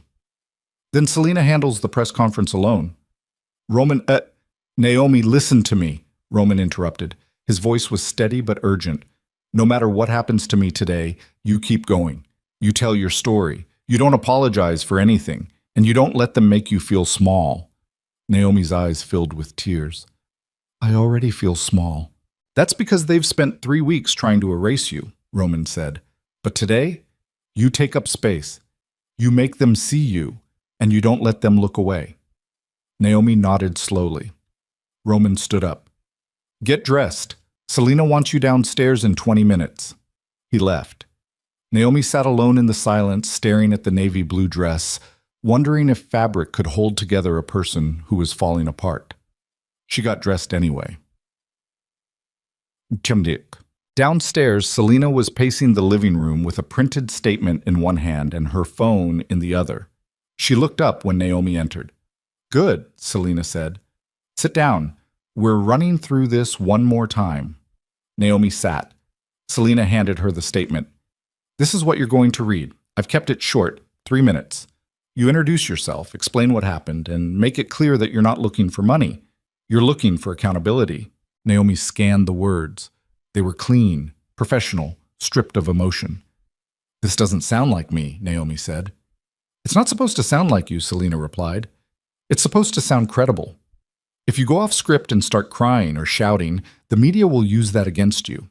They'll say you're unstable, so you stick to the statement, no ad-libbing, no answering questions you're not prepared for. What if they ask about my financial problems? I'll handle it. What if they ask about Roman's criminal connections? I'll handle that too. Naomi looked up at Selena. What if they just don't believe me? Selena's expression softened slightly. Then we keep fighting until they do. Roman appeared in the doorway wearing a fresh suit. I'm leaving. Selena checked her watch. You have 45 minutes. I know. Naomi stood up. Roman, wait. He stopped. Naomi walked over to him. She did not know what to say. Thank you felt inadequate. I'm sorry felt wrong. So instead, she just said, don't let them break you. Roman almost smiled. Same to you. Then he left. Naomi watched him go, feeling like she was watching the only person who believed her walk into a trap. Selena's phone buzzed. She read the screen and swore under her breath. What? Naomi asked. Blackthorn just released their own statement, Selena said. She turned her phone around. Naomi read the headline. Blackthorn Plaza responds to allegations. Baseless accusations from financially motivated former employee. Below it was a statement from Jonathan Hale defending Carter Sloan, questioning Roman's credibility, and painting Naomi as a disgruntled worker seeking a payout. They're getting ahead of us, Selena said. They're framing the narrative before you even get to speak. Can we stop them? No, Selena said, but we can make sure your version is louder. She grabbed her briefcase. Car's waiting downstairs. Let's go. The press conference was being held at a law office in the Loop, neutral territory, away from Blackthorn Plaza and away from Roman's properties. Selena had arranged everything: podium, microphones, cameras, reporters from every major outlet in Chicago. Naomi walked into the conference room at 9:47 a.m. and immediately wanted to run. 30 journalists packed the space, cameras lined the back wall, microphones bristled on the podium like weapons. The air smelled like coffee and ambition. Selena guided Naomi to a chair behind the podium. Don't look at the cameras, look at me, and remember, stick to the statement. Naomi nodded. Her mouth was dry. Her hands were shaking again. At exactly 10 a.m., Selena stepped up to the podium. Good morning, Selena began. Her voice was clear and commanding. My name is Selena Ward. I represent Naomi Vale in a case concerning systemic sexual harassment, assault, and corporate conspiracy at Blackthorn Plaza. This morning, Naomi is here to tell her story in her own words. After her statement, I'll answer questions. Naomi will not be taking questions at this time. Selena stepped aside. Naomi stood up. Her legs felt like water. She walked to the podium. The cameras all turned toward her. Flashes exploded. Microphones leaned closer. She looked down at the statement in her hands. The words blurred. She took a breath. Then she started reading. My name is Naomi Vale. I'm 27 years old. For the past 2 years, I've worked as an overnight cleaning staff member at Blackthorn Plaza. On multiple occasions, I was sexually harassed and assaulted by Carter Sloan, the facility director. When I reported this behavior to Human Resources, my complaint was erased, and I was threatened with termination if I spoke about it again. Her voice was shaking but steady. I'm not here for money. I'm not here for attention. I'm here because what happened to me has happened to at least 11 other women. And if I don't speak now, it will keep happening. She paused, looked up. 50 pairs of eyes stared back at her. Carter Sloan used his position of power to terrorize female employees. Blackthorn Plaza protected him because he was valuable. And women like me, women who clean toilets and empty trash cans, were considered disposable. Someone in the back raised a hand. Selena shook her head sharply. No questions yet. Naomi looked back down at the statement. I know what people will say about me, that I'm lying, that I'm desperate for money, that I'm trying to destroy a good man's reputation, but I'm telling the truth, and I'm asking anyone else who's been hurt by Carter Sloan or silenced by Blackthorn Plaza to come forward. You're not alone. She finished reading. The room was silent for 3 seconds. Then chaos erupted. Naomi, how do you respond to Blackthorn's claim that you fabricated these allegations? Is it true you're 3 months behind on rent? What's your relationship with Roman Varelli? Did Roman pay you to make these accusations? Have you been diagnosed with any mental health conditions? Selena stepped forward. Naomi will not be answering questions. I will. A reporter in the front row stood up. Ms. Ward, Blackthorn Plaza released financial records showing Naomi Vale has significant debt and a history of employment instability. How do you explain that? Naomi's financial situation is irrelevant to whether she was assaulted, Selena said coldly. Poverty doesn't disqualify someone from being a victim. But it does suggest a motive for fabricating allegations, the reporter pressed. What suggests fabrication, Selena said, is 11 other women who were paid settlements by Blackthorn Plaza to stay silent about Carter Sloan's behavior. That's not coincidence, that's a pattern. Another reporter. What's your response to allegations that Roman Varelli illegally obtained evidence against Blackthorn? Roman Varelli is not my client, Selena said, but every document we've released was obtained through legal means. That's not what the FBI says. Selena's expression did not change. The FBI is welcome to investigate. They'll find nothing. A woman in the back. Naomi, why did you wait 3 months to come forward? Naomi looked at Selena. Selena shook her head. Don't answer. But Naomi grabbed the microphone anyway. Because I was scared, Naomi said. Her voice cracked. Because I didn't think anyone would believe me. Because the first time I reported what Carter did, I watched HR erase my complaint and threaten to destroy my life. So I stayed quiet. I kept cleaning his offices. I kept pretending everything was fine. And I hated myself every single day for it. The room went silent. But then I met someone who told me I deserved better, Naomi continued. And I realized that staying silent was killing me anyway. So I'm speaking now, even if it costs me everything. She stepped away from the podium. Selena grabbed her arm. We're done here. They walked out while reporters shouted questions behind them. Across the city, Roman sat in a small gray room at the federal building facing Marcus Tennant across a metal table.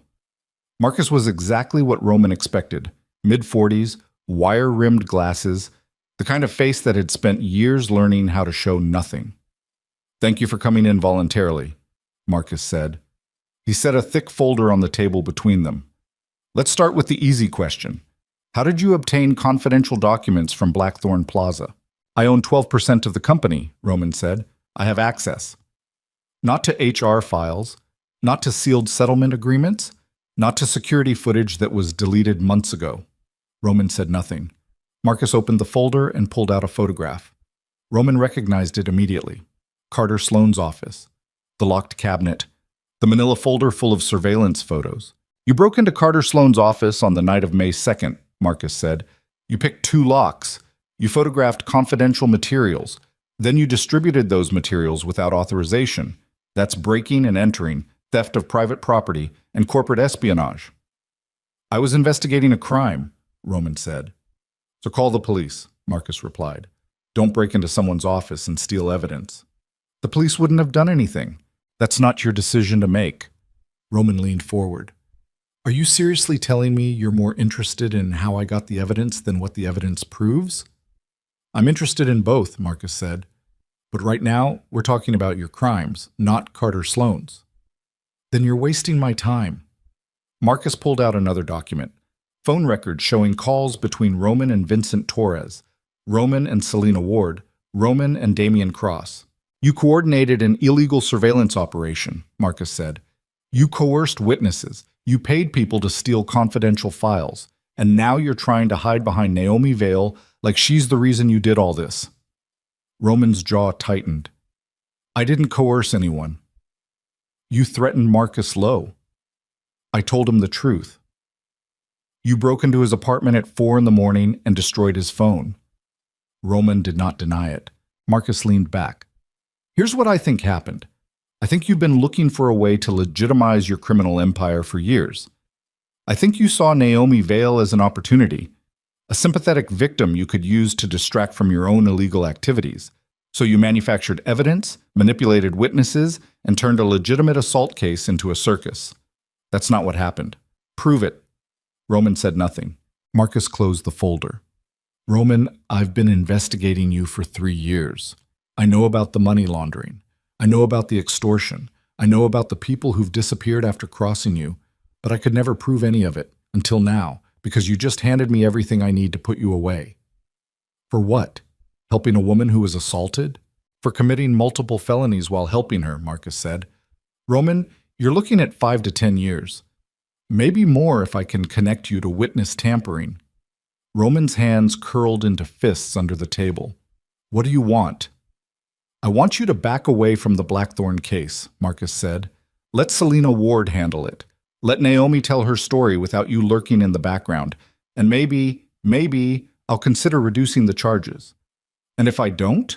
Marcus smiled. It was not a kind smile. Then I arrest you right now. I hold a press conference. And by noon, every headline in Chicago will read, Criminal billionaire arrested for manipulating assault victim. Roman stood up. We're done here. Sit down, Roman. No. Marcus stood too. If you walk out of this room, I'll issue a warrant within the hour. Then issue it, Roman said. But I'm not backing away from Naomi. Not for you. Not for anyone. He walked toward the door. Marcus called after him. You're going to destroy her, Roman. You think you're helping, but you're just making her look like your puppet. Roman stopped. His hand was on the doorknob. Naomi Vale made her own choice, Roman said quietly. I just gave her the tools to fight. And when you go to prison, Marcus asked, what happens to her then? Roman did not answer. He left. By 11:30 a.m., the story had exploded across every news outlet in Chicago. Naomi Vale speaks. I'm not lying. Blackthorn Plaza assault allegations. Victim or opportunist?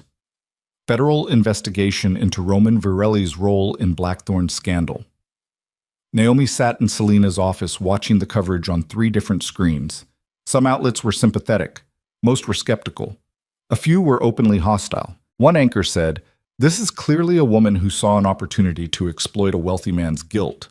Another said, the timing is suspicious. Why come forward now after months of silence? A third said, Roman Virelli's criminal background raises serious questions about his motives. Naomi's phone buzzed continuously. Messages from reporters, requests for interviews, threats from anonymous accounts telling her to kill herself. She turned her phone off. Selena walked into the office. Roman's back. Is he arrested? Not yet, Selena said, but Marcus Tennant is preparing charges. We have maybe 48 hours before this gets worse. Roman entered behind her. His face was stone. We need to move faster. We can't move faster, Selena said. We're already at maximum velocity. The press conference happened. The story's public. Now we wait for more women to come forward. What if they don't? Naomi asked quietly. Selena and Roman exchanged glances. They will, Selena said, but her voice lacked conviction. Roman's phone rang. He answered, listened. His expression darkened. When? Roman said. Then, how bad?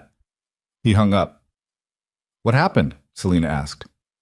Someone just firebombed Damian Cross's car, Roman said. Naomi's blood went cold. Is he okay? He wasn't in it, Roman said. But the message is clear. Anyone who helps us becomes a target. Selina swore under her breath. Blackthorn? Who else?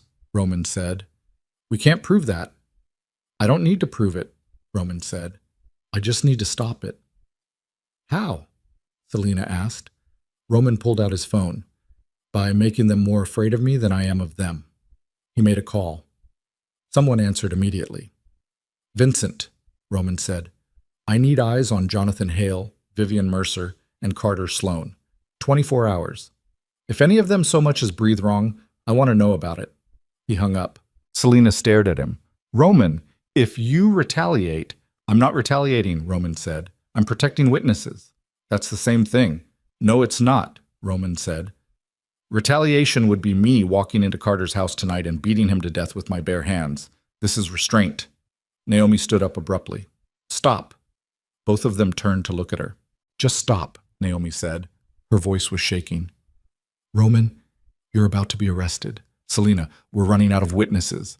And I'm sitting here watching people threaten to kill themselves on the internet because they think I'm lying. None of this is working. It takes time, Selina started. We don't have time, Naomi shouted. Every day this drags on. More people decide I'm a liar. More people side with Blackthorn. More people think I'm just some desperate girl who wanted money. And you know what? Maybe they're right.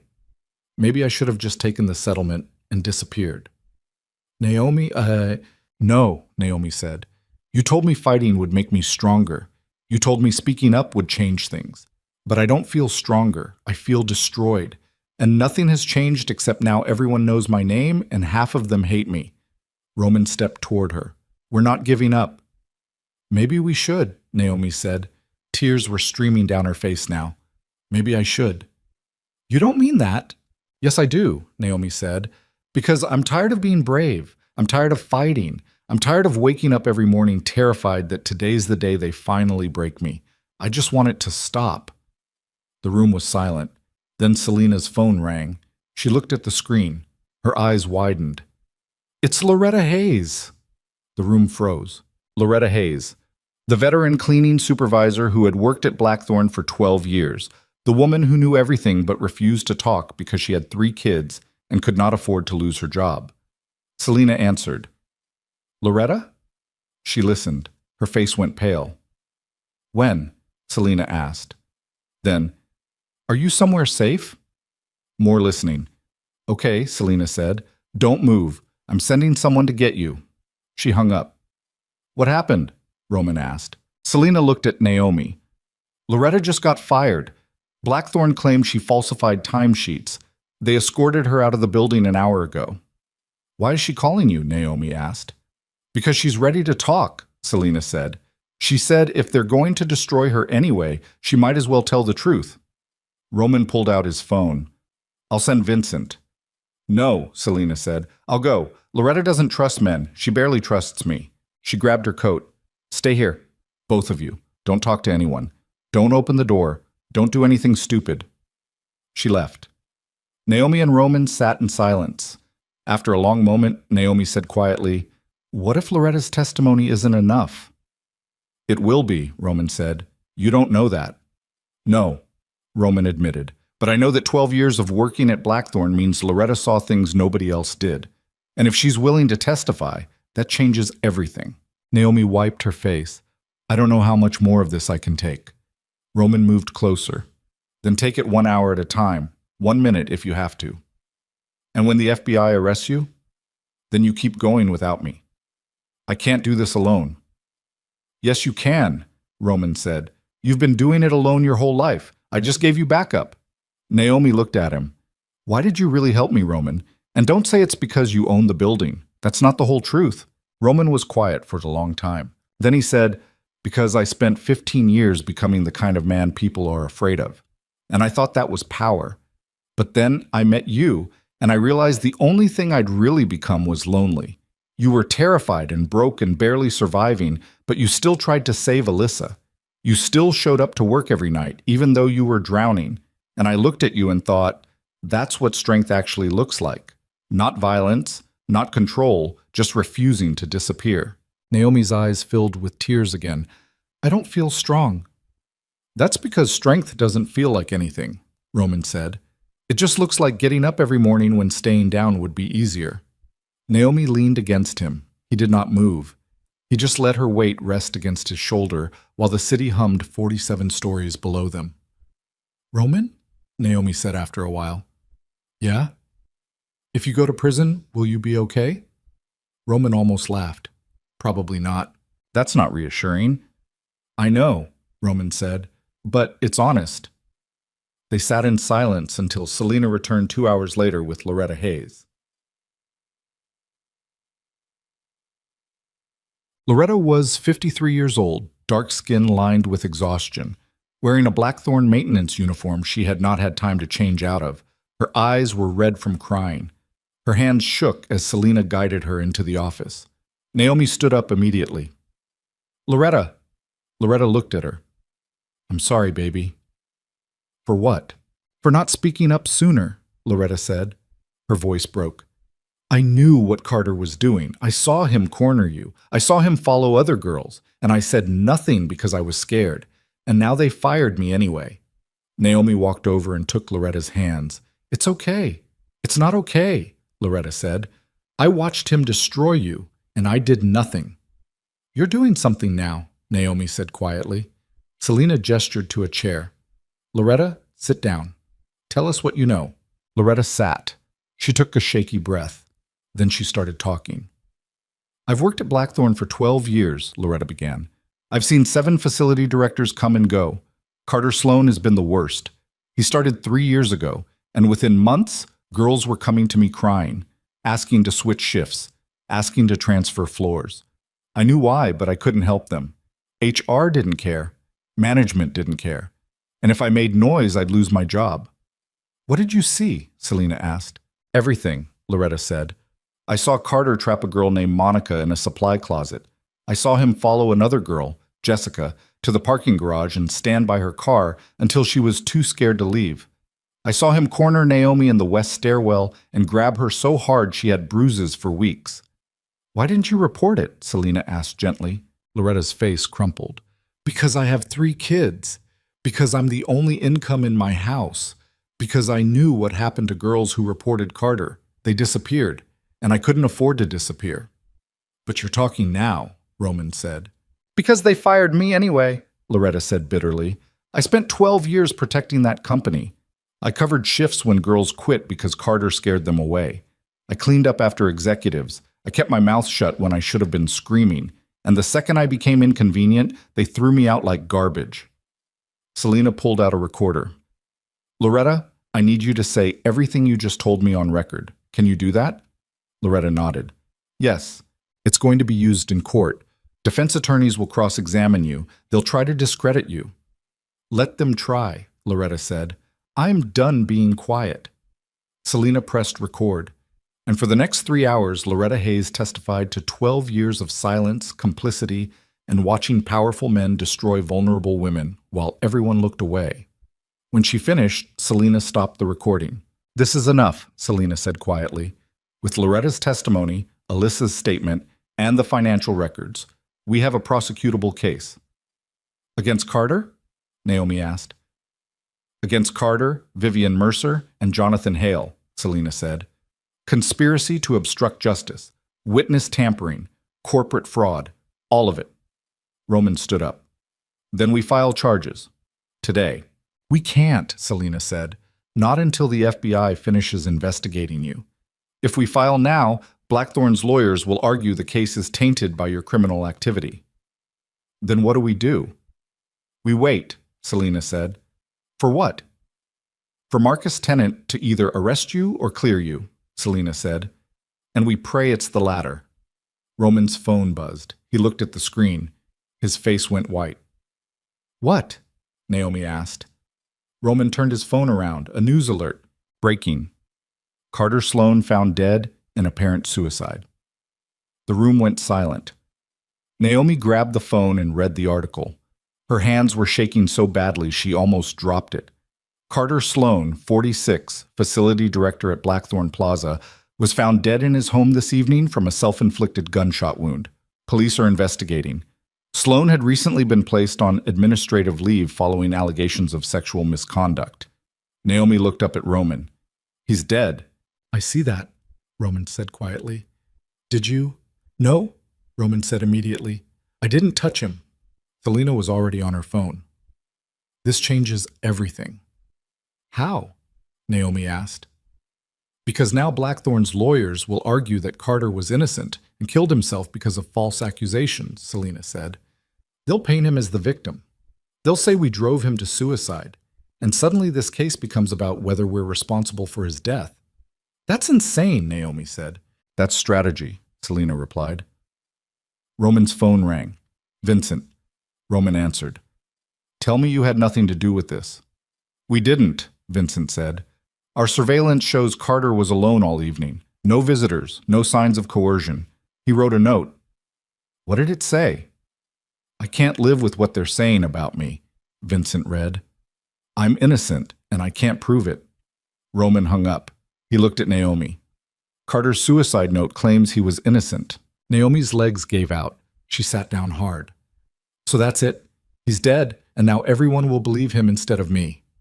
No, Selena said firmly.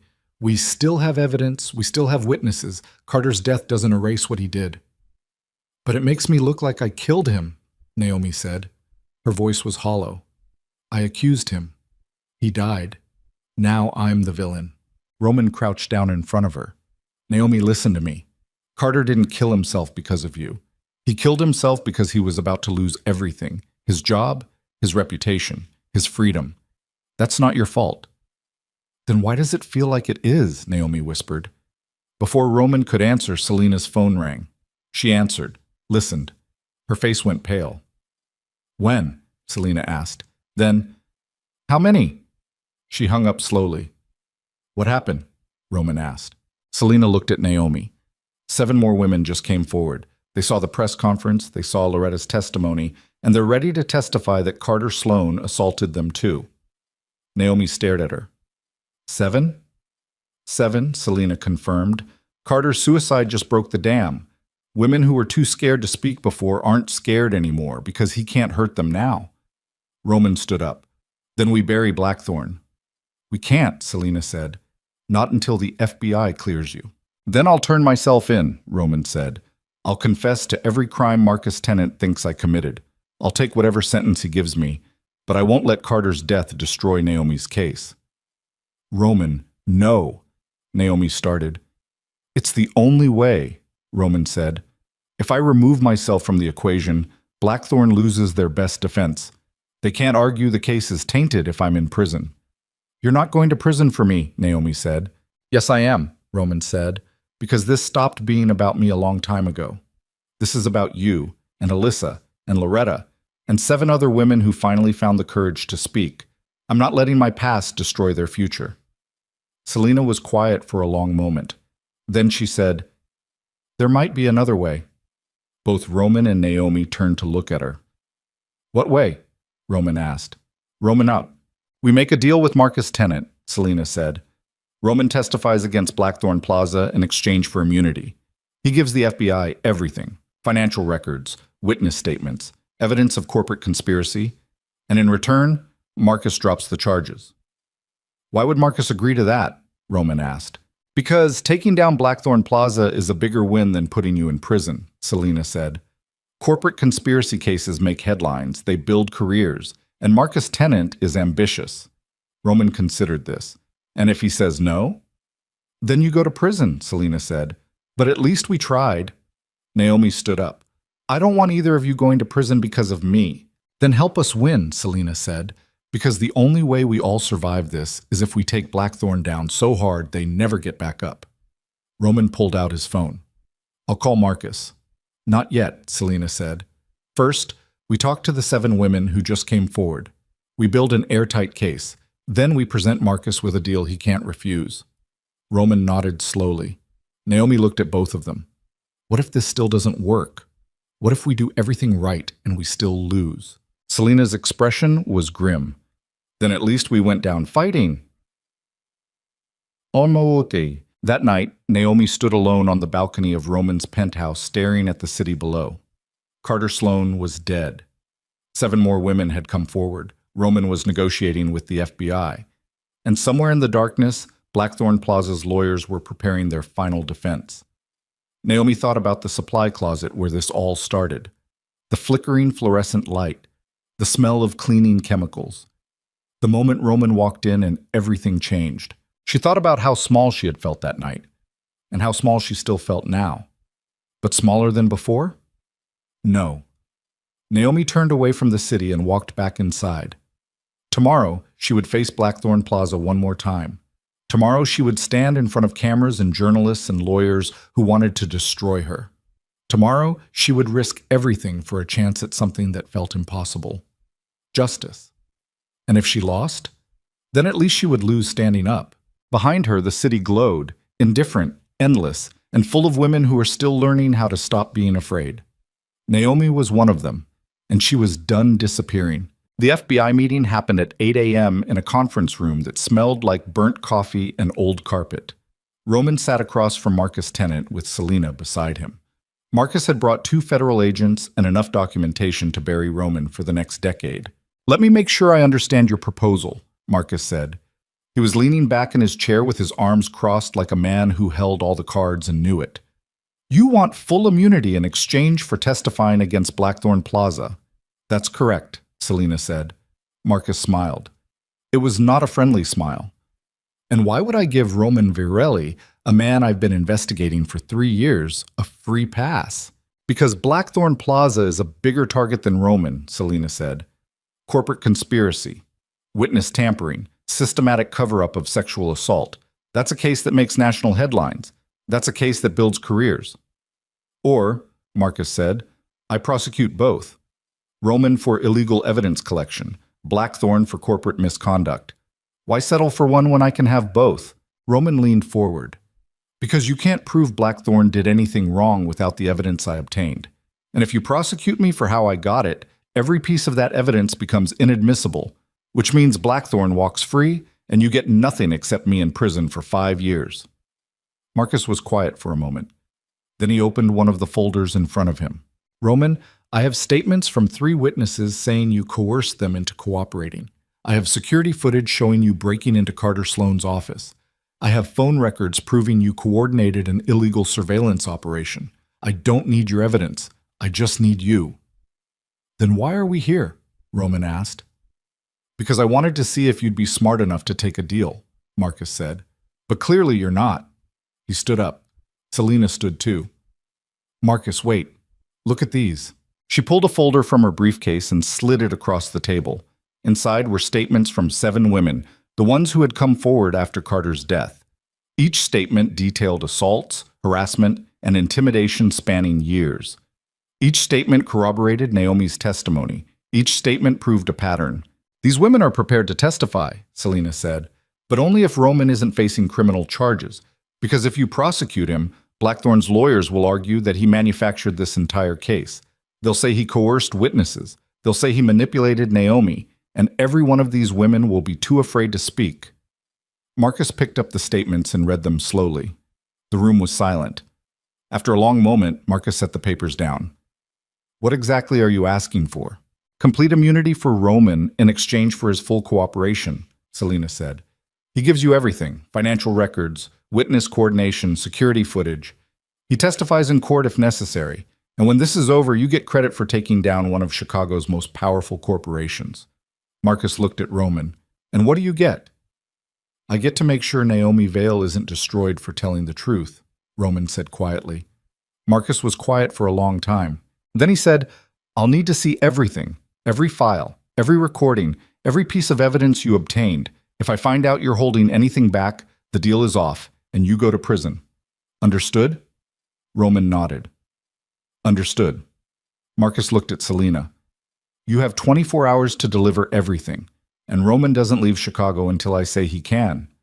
"Agreed," Selena said. Marcus gathered his files. "One more thing. If this case falls apart, if your witnesses recant, if the evidence doesn't hold up, if anything goes wrong, I'm coming after Roman with everything I have. This is his one chance. Don't waste it."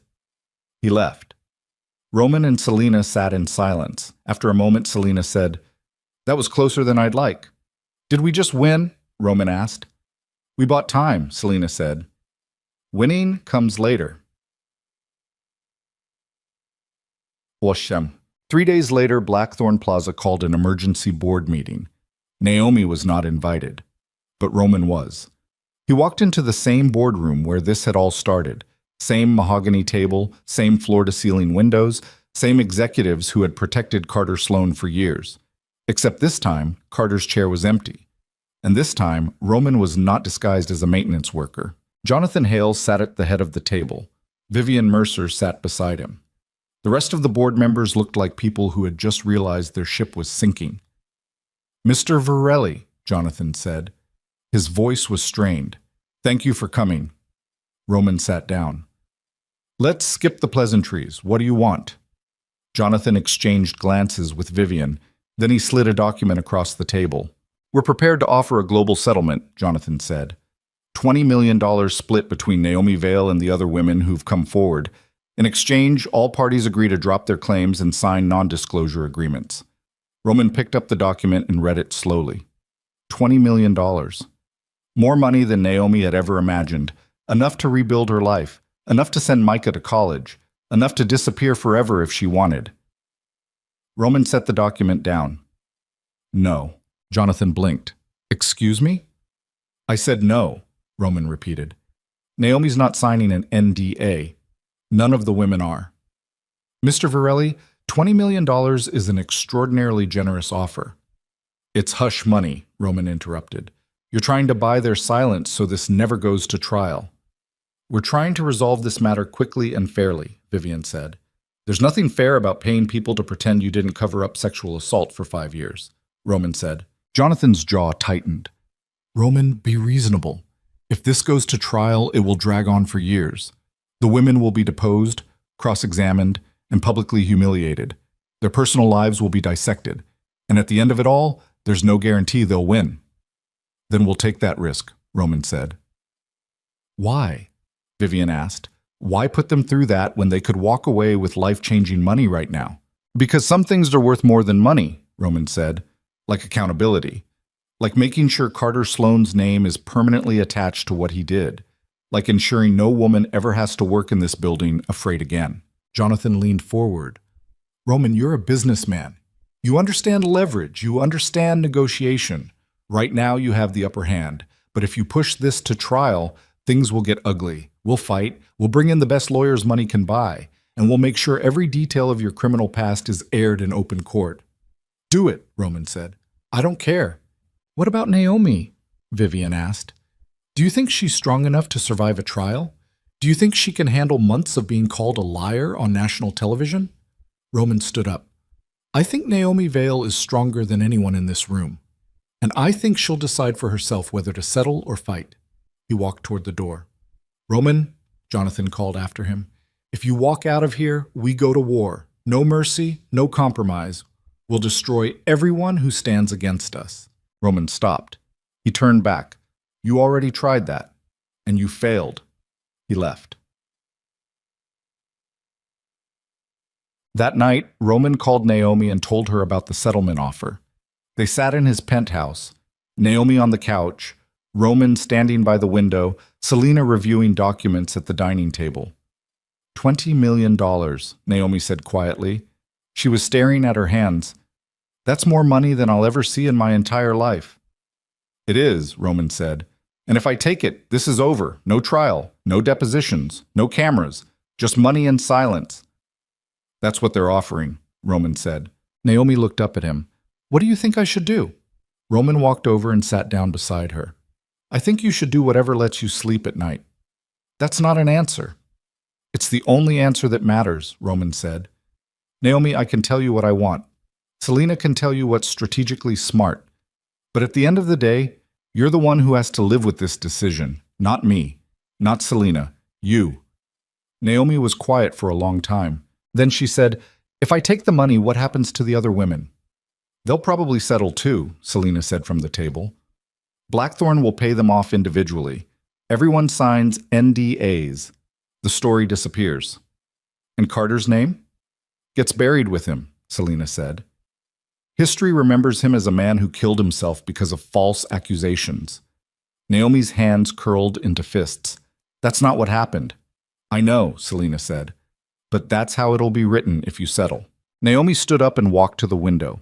The city stretched out below her, 47 stories of glass and steel, and people who had no idea what happened inside buildings like this one.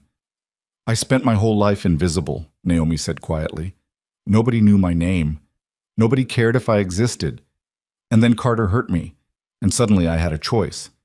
Stay invisible and survive, or become visible and risk everything. She turned to face Roman. You know what the worst part is? I thought choosing visibility would make me feel powerful, but it just made me feel exposed. Every day, people I've never met decide whether I'm telling the truth or lying, whether I'm brave or opportunistic, whether I deserve sympathy or contempt, and I can't control any of it. No, Roman said, you can't. So why keep fighting? Naomi asked. Her voice broke. Why not just take the money and disappear? Why not let myself be invisible again? Roman stood up and walked over to her. Because you already know the answer. Naomi looked at him. Tears were streaming down her face. Do I? Yes, Roman said. You knew it the moment you refused to sign the first settlement. You knew it when you walked into that press conference. You knew it every time someone called you a liar and you kept talking anyway. You're fighting because staying invisible means letting Carter win, and you're not willing to do that. Naomi wiped her face. What if I lose? Then you lose, Roman said. But at least you'll lose as yourself, not as someone they paid to disappear. Naomi closed her eyes. She stood there for a long moment, breathing, thinking, deciding. Then she opened her eyes and looked at Selena. Tell Blackthorne we're going to trial. Selena nodded slowly. Are you sure? No, Naomi said. But I'm doing it anyway. The trial began 4 months later. Naomi sat in the courtroom wearing the same navy blue dress she had worn to the press conference. Selena sat beside her. Roman sat in the gallery behind them, silent and watchful. Across the aisle, Blackthorne Plaza's legal team filled 3 rows. Expensive suits, leather briefcases, faces that showed no emotion. Jonathan Hale sat among them. Vivian Mercer sat beside him. Both of them stared straight ahead, refusing to look at Naomi. The judge entered. Everyone stood. Be seated, the judge said. We're here for the matter of Vale versus Blackthorne Plaza Corporation. Is the plaintiff ready? Selena stood. Yes, Your Honor. Is the defense ready? Blackthorne's lead attorney stood. Yes, Your Honor. Then let's begin. For the next 6 weeks, the trial consumed everything. Naomi testified for 3 days. She described every assault, every threat, every moment Carter Sloan made her feel like she did not matter. Blackthorne's lawyers cross-examined her for hours, asking about her debts, her failed jobs, her mental health, her relationship with Roman. They tried to break her. She did not break. Alyssa Reed testified next. She described the night Carter cornered her in the conference room, how Naomi saved her, and how HR paid her to disappear. Blackthorne's lawyers called her a liar. She did not flinch. Loretta Hayes testified for an entire day. She described 12 years of watching women get hurt and staying silent because she was afraid. By the time she finished, half the courtroom was crying. Damian Cross testified about the security footage that mysteriously disappeared. Technical experts confirmed the files had been deliberately deleted. Financial analysts testified about the $2 million Blackthorne had paid in settlements. The 7 other women who had come forward each took the stand and told their stories. By the time the prosecution rested, the evidence was overwhelming. Then Blackthorne's defense began. They called corporate executives who swore Carter Sloan was a model employee. They called psychologists who suggested Naomi was unstable. They called former co-workers who said Naomi was difficult to work with. They presented Carter's suicide note as proof of his innocence. They argued that Roman had manufactured evidence and manipulated witnesses. They painted Naomi as an opportunist who saw a chance to get rich by destroying a good man's reputation. The trial dragged on. The media coverage was relentless. Half the country believed Naomi. Half the country thought she was lying. And through it all, Naomi showed up every day, sat in that courtroom, and refused to disappear. The jury deliberated for 5 days. Naomi spent those 5 days in Roman's penthouse, unable to eat, unable to sleep, unable to think about anything except 12 strangers deciding whether she was telling the truth. On the morning of the 5th day, the call came. The jury had reached a verdict. Naomi, Selena, and Roman drove to the courthouse in silence. The building was surrounded by reporters, cameras, and protesters holding signs that said both justice for Naomi and Carter Sloan was innocent. They walked through the crowd and into the courtroom. The jury filed in, 12 faces showing nothing. The judge entered. Has the jury reached a verdict? The foreman stood. We have, Your Honor. Please read the verdict. The foreman unfolded a piece of paper. His voice was steady and clear. In the matter of Vail versus Blackthorn Plaza Corporation, on the charge of sexual harassment, we find for the plaintiff. Naomi's breath caught. On the charge of assault, we find for the plaintiff. Selena squeezed Naomi's hand. On the charge of corporate conspiracy to obstruct justice, we find for the plaintiff. The courtroom erupted. The judge banged his gavel. Order! Order in this court! The foreman continued.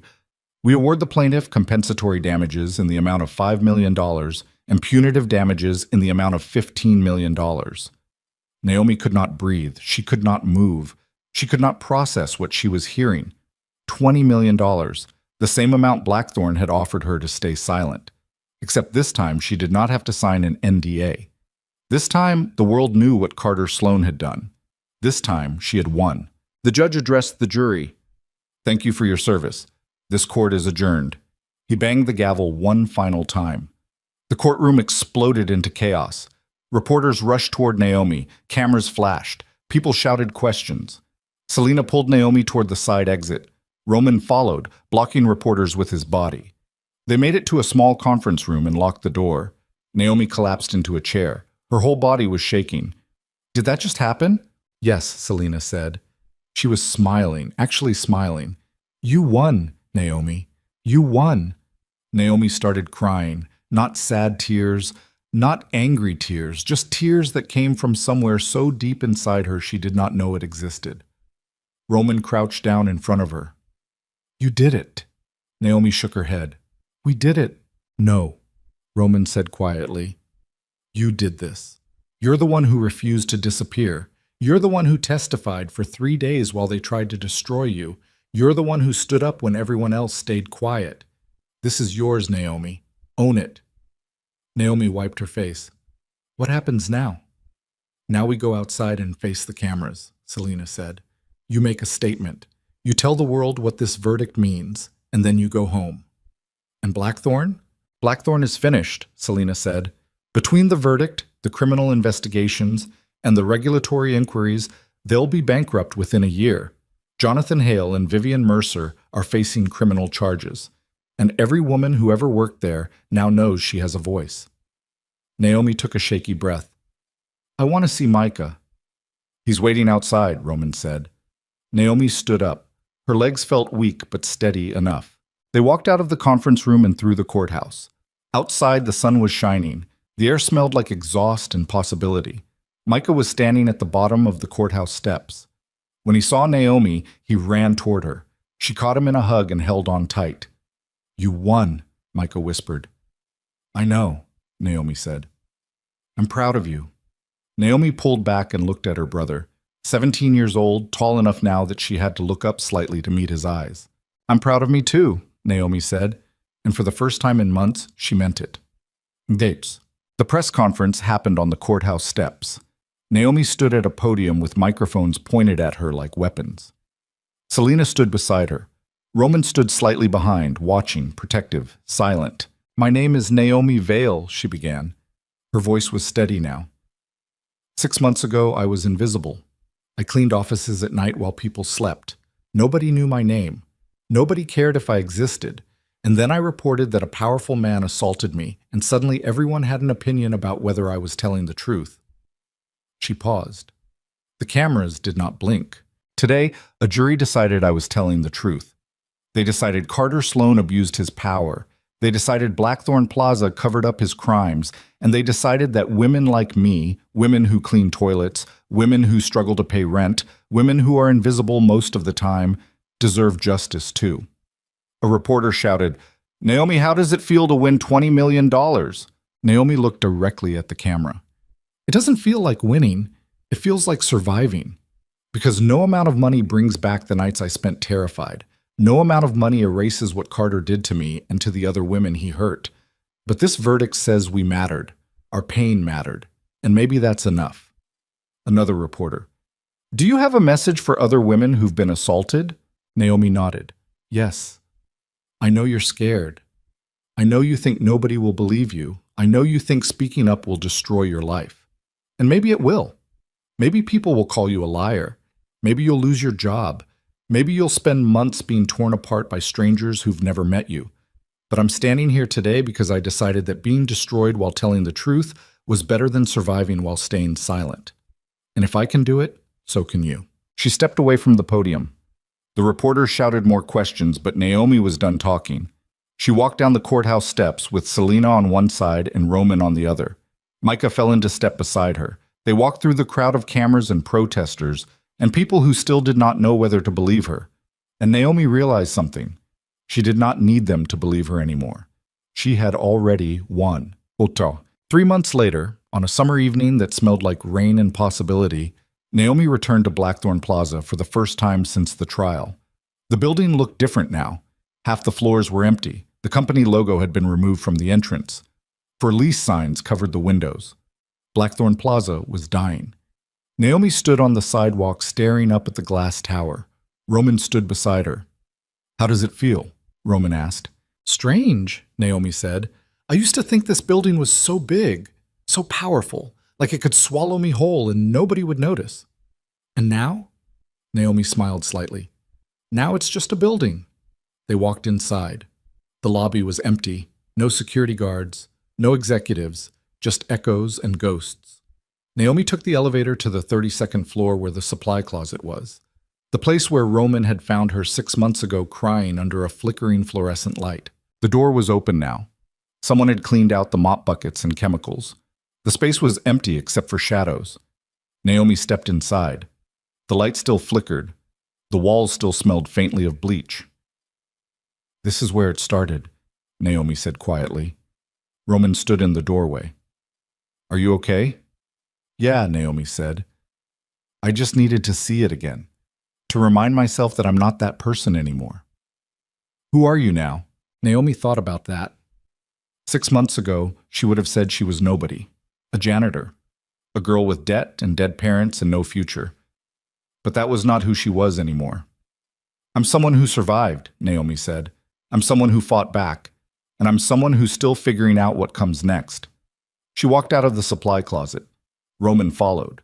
They took the elevator back down and walked out of Blackthorn Plaza together. Outside, the city was glowing in the fading light. Traffic hummed.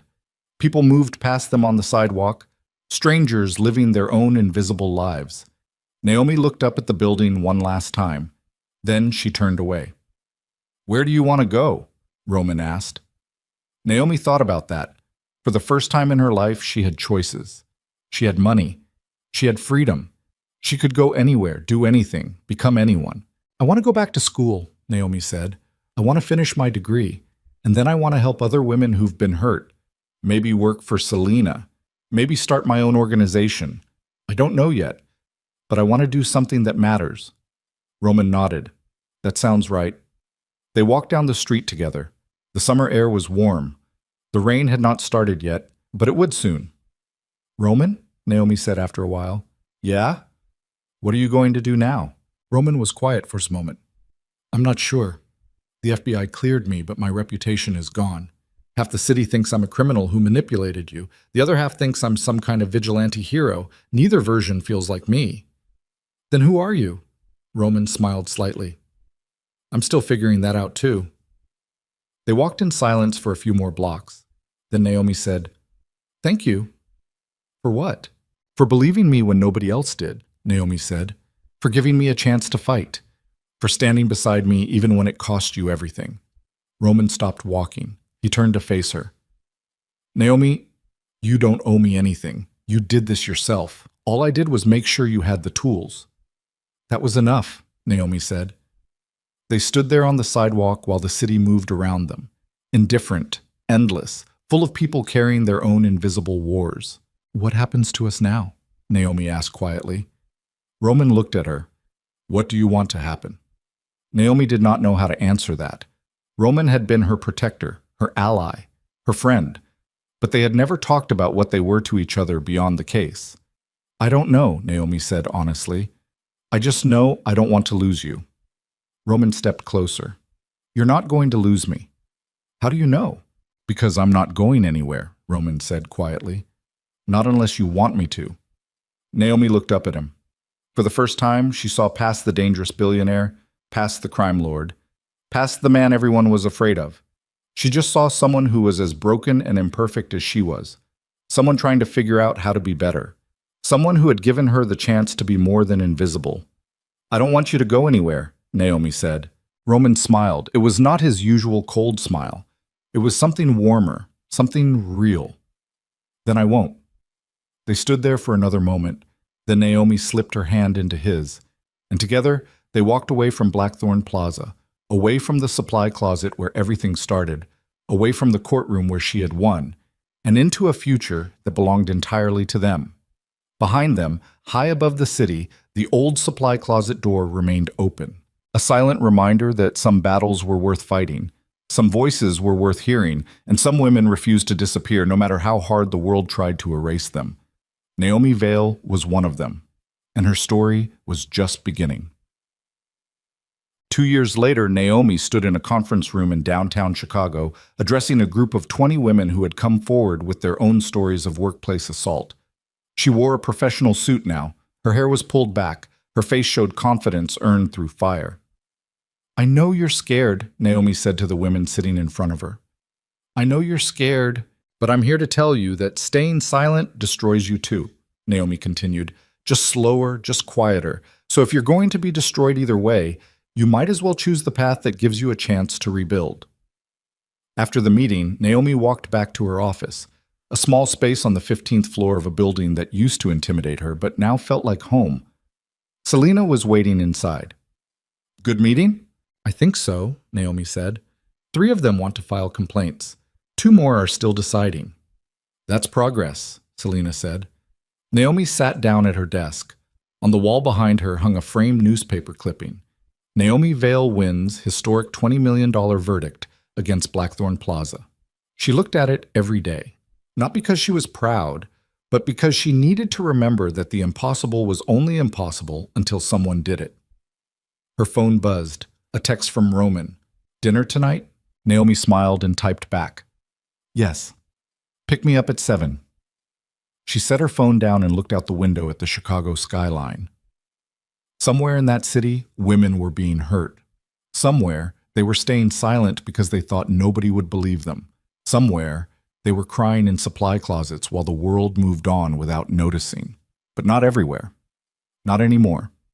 Because Naomi Vale had proven that invisible women could become visible. That powerless women could claim power. That silence could be broken. And once broken, it never sounded the same again. Naomi turned away from the window and went back to work. There were more women to help, more battles to fight, more stories that needed to be heard. And she was just getting started.